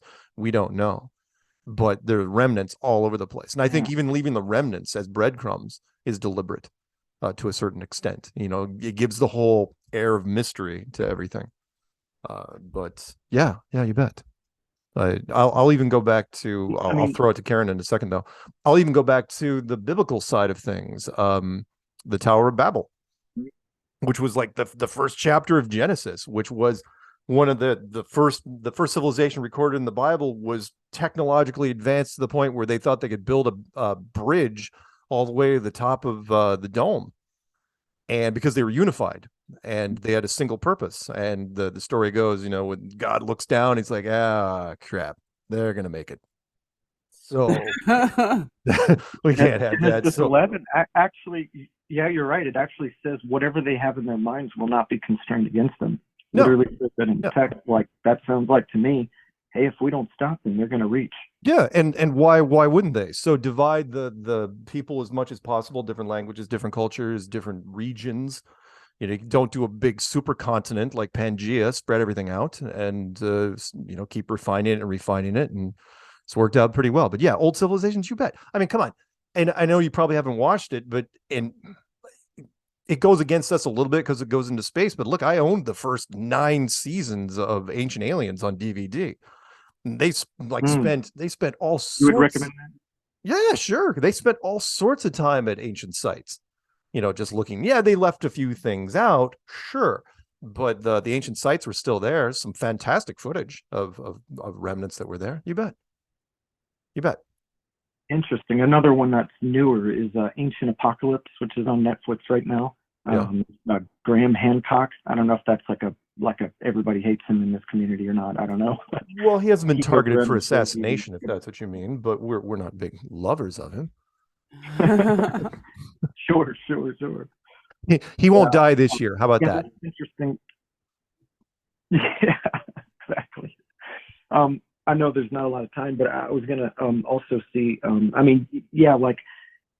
It just seems like there's some sort of technology that they might have had that was like erased. Some sort of. I'm hearing like acoustic levitation or magnetism. Sure. And there's an interesting. Have you heard of the Coral Castle in Homestead, Florida? Mm-hmm. Of course. You heard of that before? Oh yeah. Yeah. I mean, just 1,100 tons of coral rock, supposedly from one guy with like a tripod. Yep.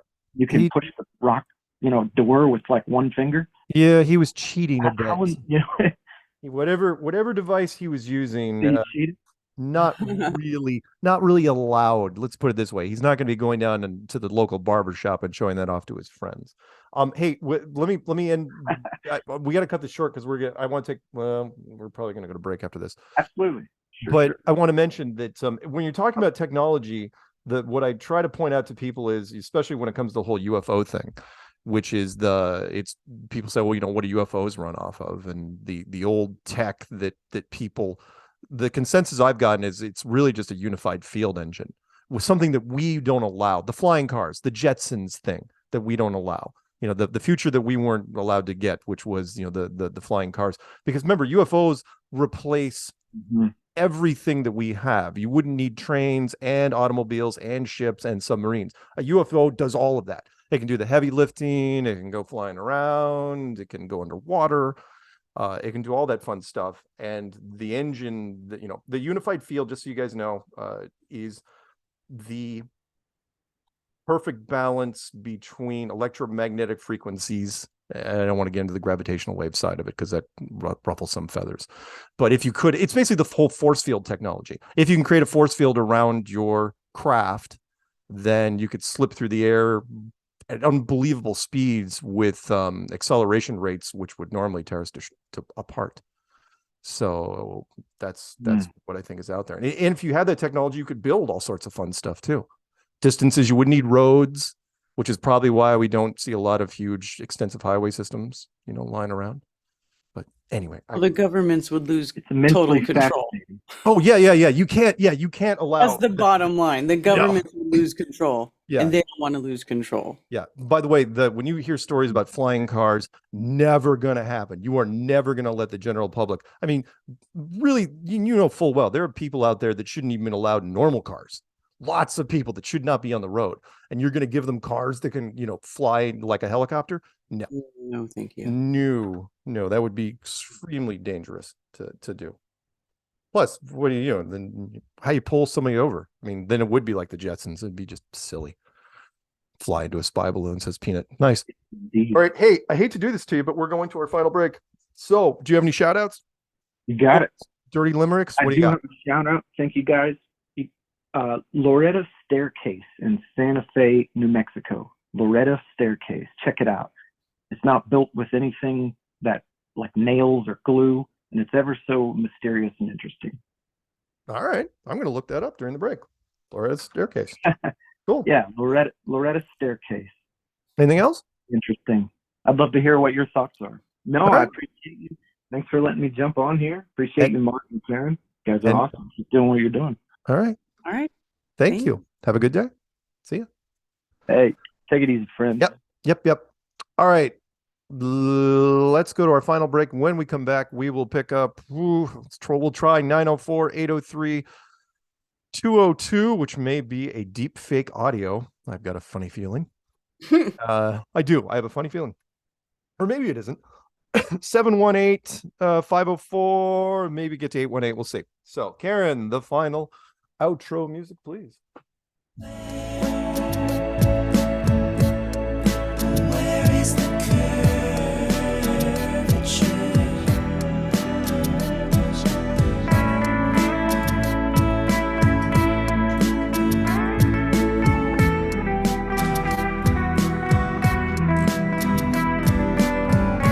I remember at Woodstock.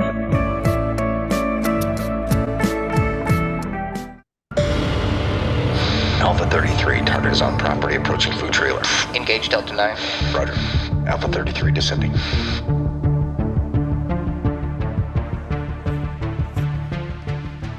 Hey, I know you.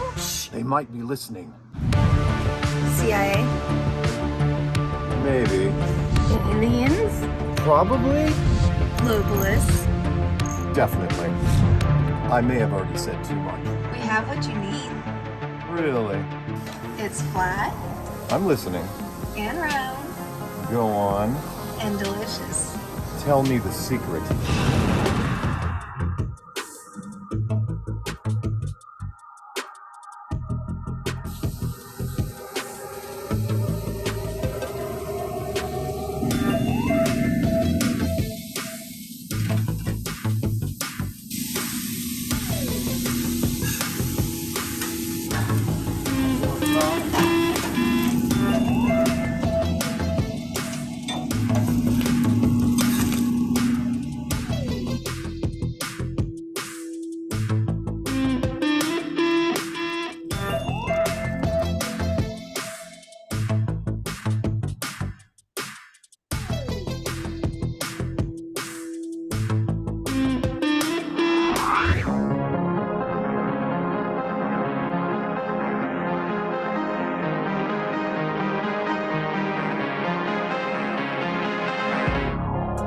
I see the truth in it. I thought you might. This truly is a special place. Yeah, we like to think so. Will you be here tomorrow? We move around quite a bit. Ah, a mobile command center. A strong strategy. I like where your head's at. Anything else? I was never here.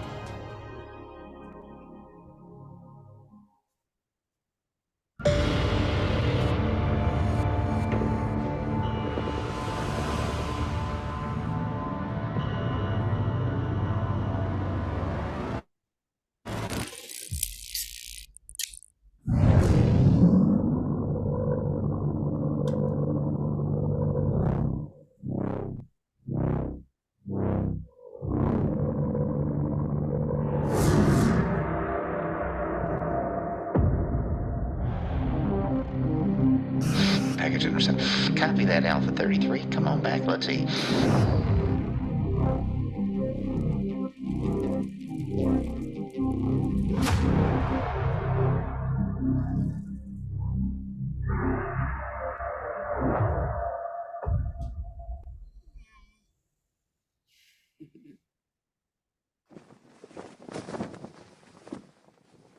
Long live Flat Earth. Long live Flat Earth!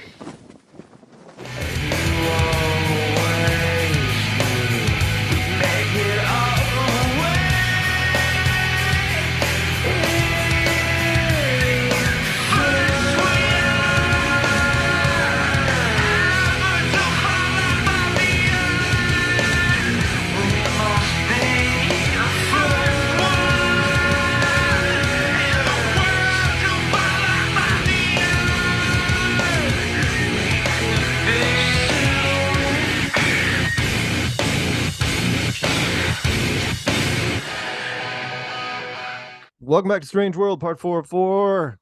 It's you, me, and the always wonderful Karen B. Not just because she's doing the conference in Los Angeles this year, but it is going to be the coolest conference ever because it is so overdue.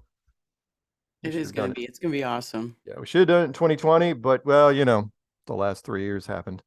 So it was supposed to be 2020. It's so funny because like I started getting all the like graphics together to start promoting the event, and I had found all my old Flat Earth Vegas 2020 stuff. I was like, oh. I know it was gonna be very, very cool, but it's gonna be cool now. Now we're gonna show people. It's like, oh yeah, by the way, we survived the last 3 years. We didn't change anything. Oh yeah, space is fake. AF. What is?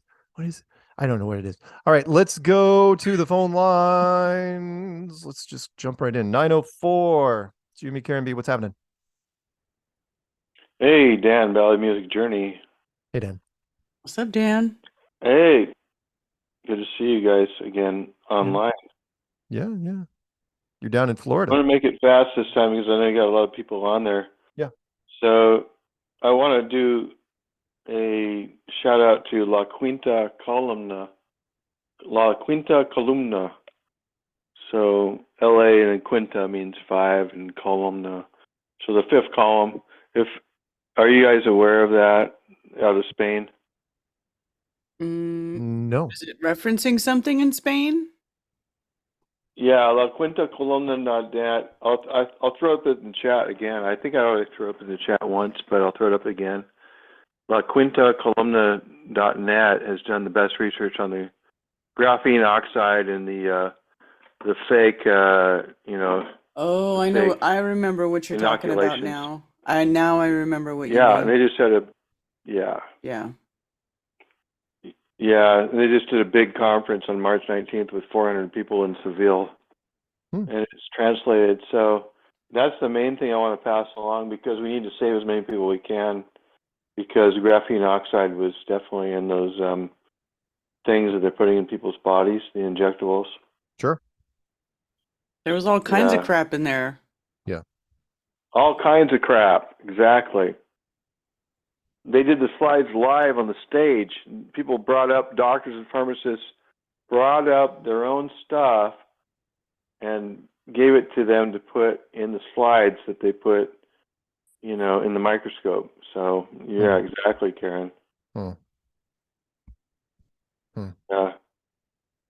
And I'll probably shorten it. I was going to do a bunch of other stuff, but I think you got a lot of calls going on. But we do. Judith Resnick, the one on the Challenger flight, I just think that there's more going on there. I was on a legal call with a legal education with my old law school, and she's on the call from Yale University. Actually, it was live at my school at Pepperdine, but as far as the Challenger, I still think that it's suspect, but she was able to produce 1982 documentation of her managerial judge's article that was published in a major law review article. So I don't know. It cast some doubt on my theory about whether she was really on that flight or not on the flight, but I mean told to be on that flight. And I think there's some Photoshop going on with her. I was about to say, for astronaut. me, unless they have what would do it for me is if they had photos. I don't care if their resume has been doctored. I can give you a resume from 1982. It's going to be a complete lie. But if they have, I agree with you. So I look at some old photos, and the one that I thought that looked the most like her, they say was astronaut, was pretty photoshopped. So, and I was watching her live in the conference because I was getting continuing legal education credit for the broadcast. Yeah. Watching it from Florida here, from the live conference in California at my old law school. Mm-hmm. I'm not sure, but I'll put it this way. Still the birth year, the names and everything, but the photo was pretty photoshopped, and I don't know. And then the year of her big paper. So sure. I'm just saying it's not quite as easy with that one as the other ones.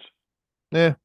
Again, I just want to see a photo of her taken in 1986, anywhere around that era. I want to see there you go. What she looked like compared to what we saw on television. There you go. Yeah. Yeah. Well, that was about it. That was my stuff from last week that I didn't want to talk about on our celebration. Oh, okay. Yeah, I've always got more, but that better be it tonight.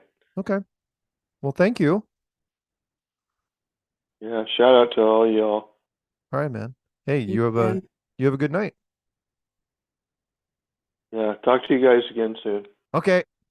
See ya. Bless. Bye. Let's jump right into it. 8:03. That's out in Karen's neck of the woods. Who could it be? Hello, Sergeant Mark, Queen B. How are you guys? Good. What's happening, man? What's up, Law? Hey, just wanted to shout out to Peter Jarvio. He's doing the activism, flat earth activism at the local colleges. This week he's going to stay around his town, his neck of the woods in Kentucky. Nice. Because of the weather. And also I wanted to let everyone in chat who knows Kevin DeShiel, we found him finally. He's okay. He was MIA for many days, but he's getting everything cleaned up. He's getting his act together, and he's on the road to recovery. Also, I just wanted to shout out to Rico. Rico's tinfoil sombrero. He came out and hung out with me Saturday at my nephew's wedding, and we actually went to his mom's house. We played a prank on her. I went and knocked on her door, and she answered, and I said, "I'm looking for a blue dot." She didn't know what I was talking about, and I gave her the flat sign. She didn't know what I was talking about. Then Rico comes out, and because she's a flat earther as well. Yeah. We spent about an hour or so talking to her. We had a great time. I want to shout her out. Her name is Jenny Jones. Okay, and that's all I've got. And I also want to send out prayers and love to my brother Tom. He's up in Knoxville. He's going through some tough times with cancer.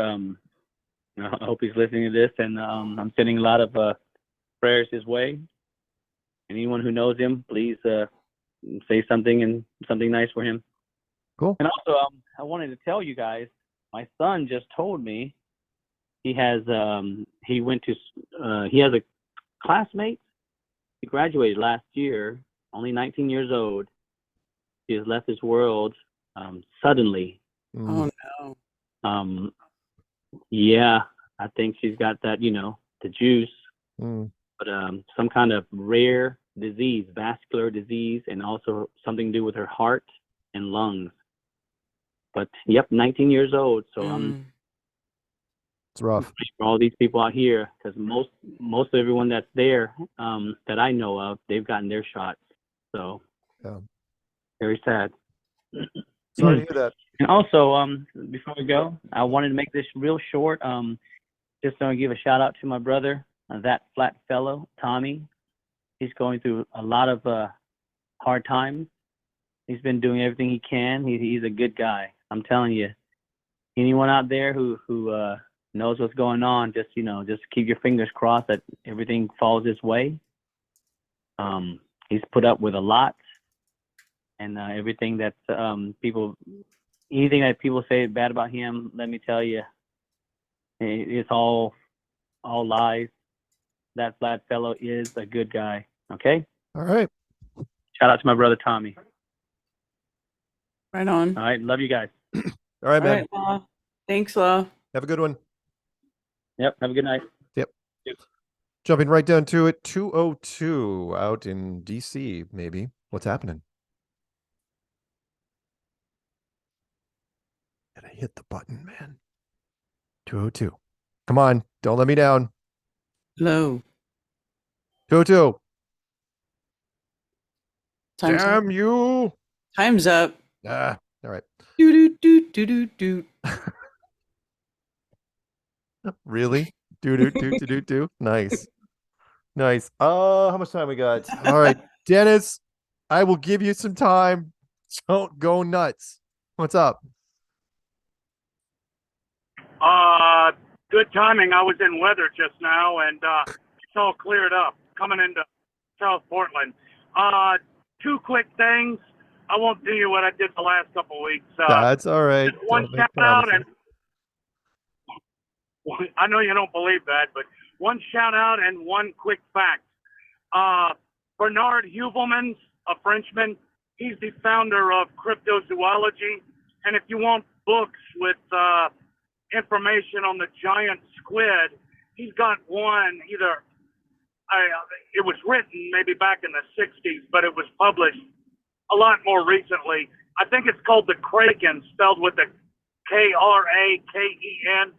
And his author's name is Bernard Heuvelmans. He founded the cryptozoology movement in the 40s and 50s. He also has a book, I think it's from 1966.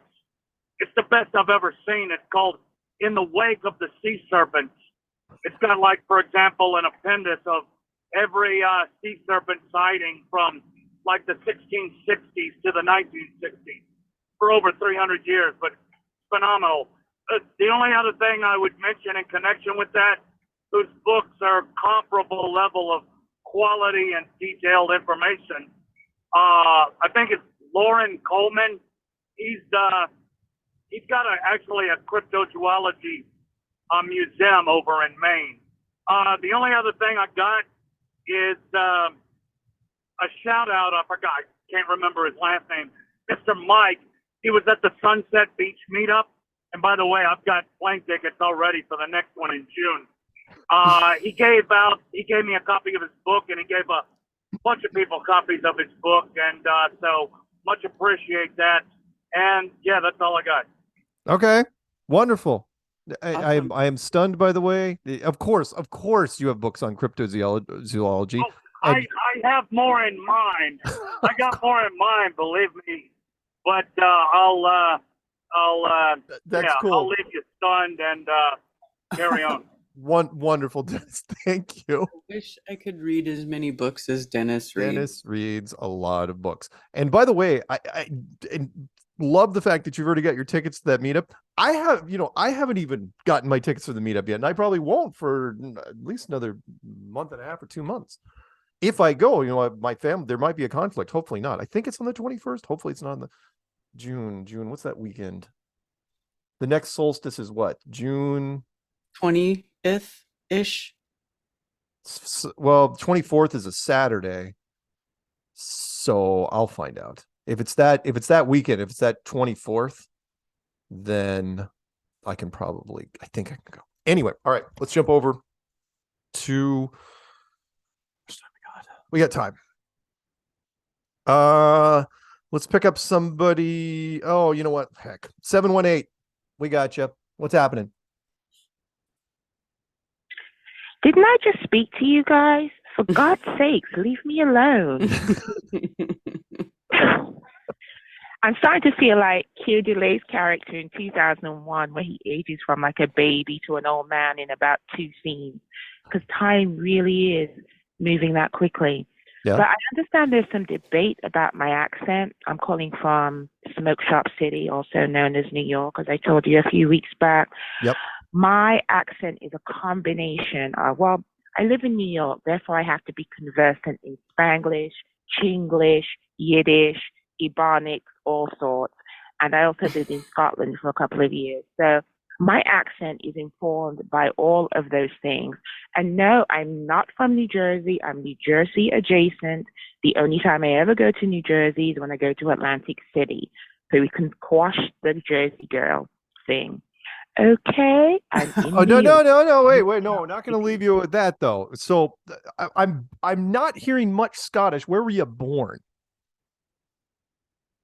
In London. Oh, okay. There we go. Okay. A place called Leytonstone, and it's famous for Alfred Hitchcock having been born there. That's what it. And also the adjacent borough is Leyton, which is where David Beckham was born. So that's what it's famous for. All right. Northeast London. Yeah, I have so much to talk to you about, actually. So I'm actually going to have to call every week just to, Oh, okay. Deal off the various topics. But basically, I just wanted to clear up the accent thing. And I just had a birthday, so you can sing happy birthday at your leisure. I'm waiting. Happy birthday to Okay, then. Happy Right. birthday to you. Happy birthday, dear. Is it Jill? Jill. Jill from England, And sometimes Scotland, and most of the rest of the time at the East Coast. Happy birthday to you. There you go. Yes. I am 28 years old and about 102 months. That's how I like to say my age. Anyway, also, I'd like to close with a joke. Yeah. Okay. You ready? Yeah. It's my favorite joke. You may not like it, but it's my favorite. Oh, don't sell it. Just give it to me. Okay. Am I overselling it? Okay, here we go. How many Vietnam veterans does it take to screw in a light bulb? You don't know because you weren't there, man. I know that one. I know that one. I know that one. I will counter that one. That's a good one. That's a good one. I will counter that with how many real men does it take to screw in a light bulb? How many does it? None. Real men aren't afraid of the dark. Nice one. I like the Vietnam one better though. Shout out. Yeah, it's a classic. Yeah. Shout out to Jan as usual. Love you, Jan. Waiting for the audiobook still. And also shout out to Larry. Yeah. And also thank you guys. Thank you, Karen, Mark, and Peanut. Very welcome. And all the other people in the chat. So yes, I'm not from New Jersey. I'm from Northeast London, Leytonstone specifically. And my accent is informed by about 25 different things. All right. We're clear? Yeah, no, that's good. All That's right, good because the emails were getting a bit repetitive. It's like, where's she from? Where's she from? I have no idea. She's a freaking limey, and nobody wants to spend. She's time. from Earth. She's from Earth. Nice. Yes. Just about. All right, guys. Good night. All right. Have a good night. See ya. Good night. Bye-bye. You too. Bye. All right. We got time. Oh, I gotta choose between two in California. I think these are both new callers. Let's go with the oldest first, then we'll do 845 at the end. 818. You are the lucky winner from California. Have you ever called into the show before? No, but a friend of mine just did. Attorney Dan. Oh, cool. But how do you know Yeah. Dan? How do you know Dan? He helped me when I was applying for a religious exemption to the bioweapon. Wow. Nice. Nice. Very cool. Yeah. I know people don't want to hear that it's a bioweapon, but Hey, no. I'm not gonna shoot that down. I mean, come on. There's a lot of suddenly and unexpectedly going on, so it's something. right. Dr. Peter McCullough called it a bioweapon back in 2021. Yep. Look him up on BitChute. Just put Dr. McCullough bioweapon. He said it. He caught a lot of slack for it, so he stopped saying it. But now Karen Kingston is saying it. Anyway, I wanted to ask you folks a few questions. Yeah. As an educator, or how would do you have a suggestion on how to slip in a flat earth discussion into the school system without them calling in the FBI? Yeah, sure. I've talked to a bunch of All right, different go ahead. I've talked to a bunch of different schools about it. Depends on, yeah, as Peanut says, discuss different theories. Treat Call it like creationist. the what? I would say just call it creationist theory. Could do that. Sure. I mean, if you wanted to ask them, you could say, does it teach creationist theory? And then describe it the way it's described, which is, what it is. You'd be amazed, but the amount of schools that I've run into that treat it, what they open up, I hate to say it because I know the flat earth community hates it. They open up with behind the curve. Because it's easy and it's already sanctioned by Netflix and mainstream, meaning they treat it as here's what other people think. The new thing right nowadays is alternative ways of thinking, and so we get lumped in there quite a bit. And that's how I open it with is just look, we used to think that way, and there's a bunch of people that still do. Why?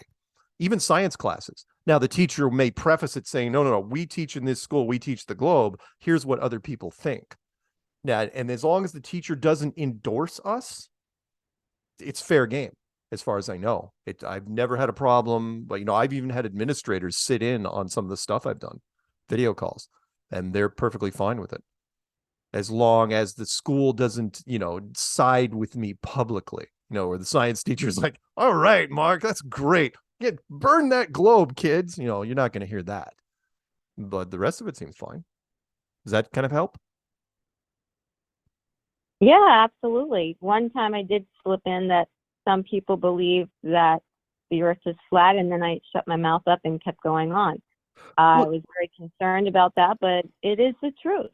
I mean, and in a science class, people should know that there's all sorts of theories, and if they were never where we're telling them, that there's a solar system or whatnot, if they weren't there, then how do they know? Yeah. They can't discount it. I mean, have kids, I don't know if phones are allowed in all the classrooms, but have the kids go into any search engine and type in ancient cosmologies and then hit images. That usually shuts them up pretty quick. It's like, yeah, everybody drew the same thing. How did all these different cultures, which in a lot of cases were completely separated from each other, why were they all drawing the same thing? It's because that's what they observed. And then science comes in later and says, no, it's a globe. But then again, I'm preaching to the choir here. Unfortunately, we don't have time. Hey, hate to do this to you. You have any shout outs? Because I want to take one more call. Do you have any shout outs? Oh, no, happy birthday to the girl that just said that she's not from Atlantic City. I used to work in Atlantic City. And hello to the gentleman who drinks chamomile. I hope it's organic. Thank you so much. Very nice. Well, thank you. Thank you. And don't be a stranger, okay? All right. Bye-bye. All right. Bye-bye. That means call me. Okay. So we are going to go to what? I'm single. I can do this. I know. You're all about it. That's cool. Yeah. I own it. I do. Go big or go home. Go big. All right. 845. Start spreading the news. I'm leaving today. I want to be a part of it. In Vegas, baby. New York. Oh, New York.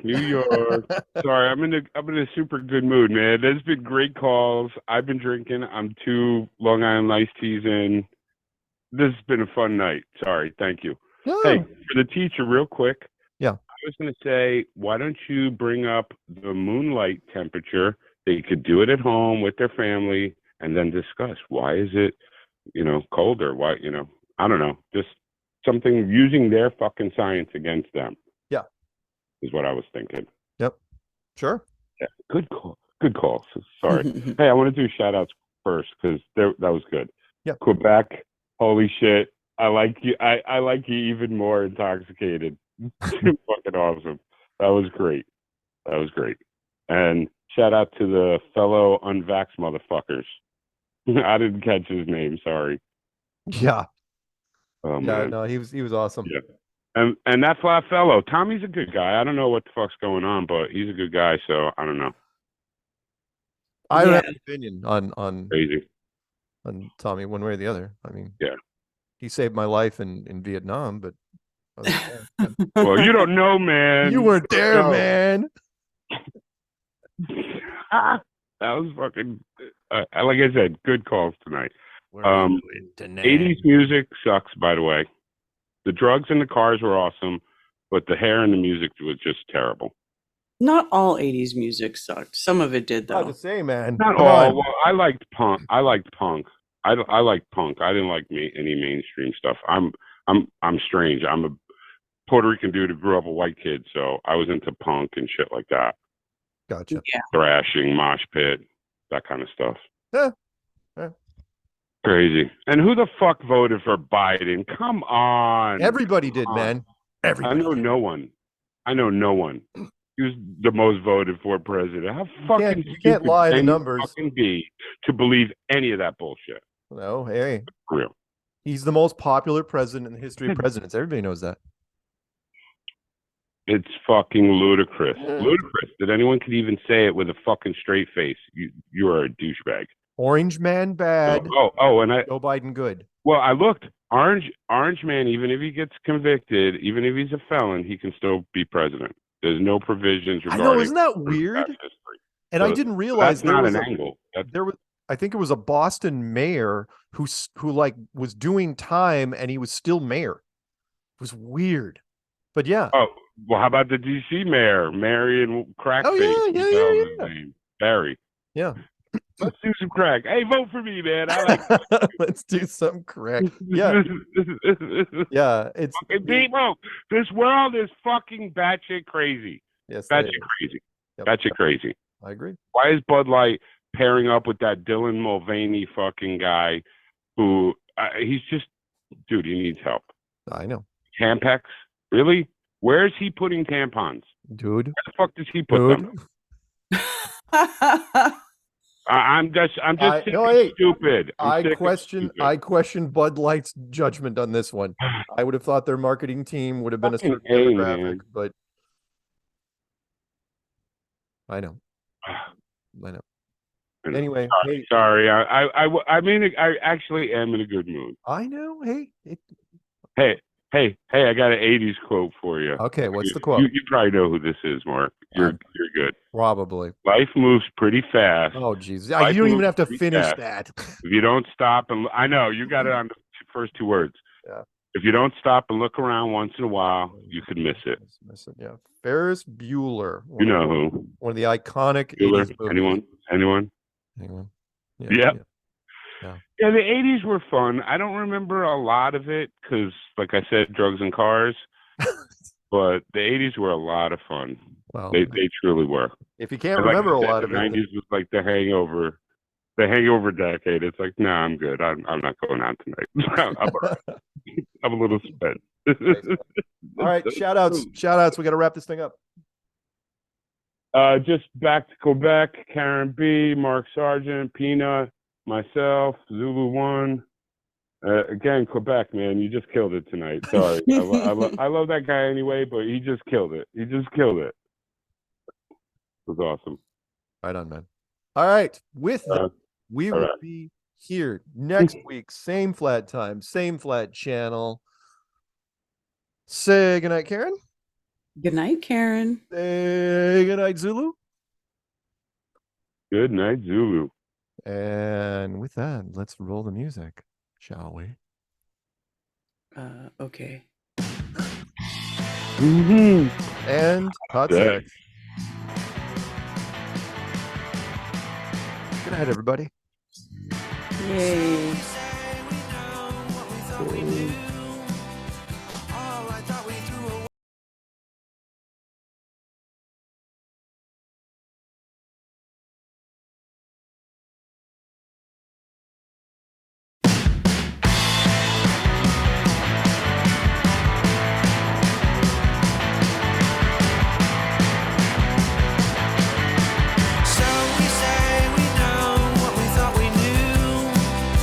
All I thought we threw away was everything.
as it's ever been. Wound up chasing stars all over again. There's words for what you got, what you have, and what you'll ever need.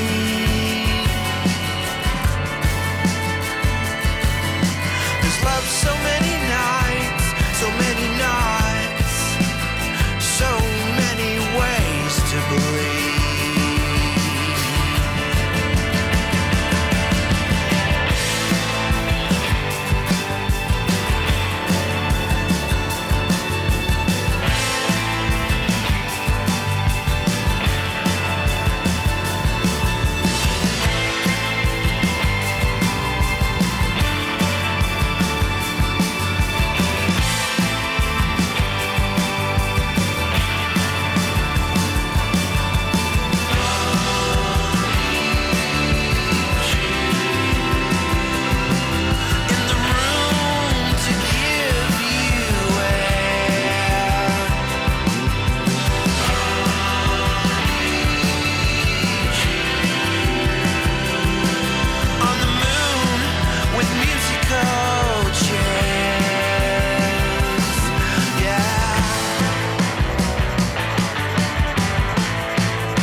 Hello, Daisy. Hello,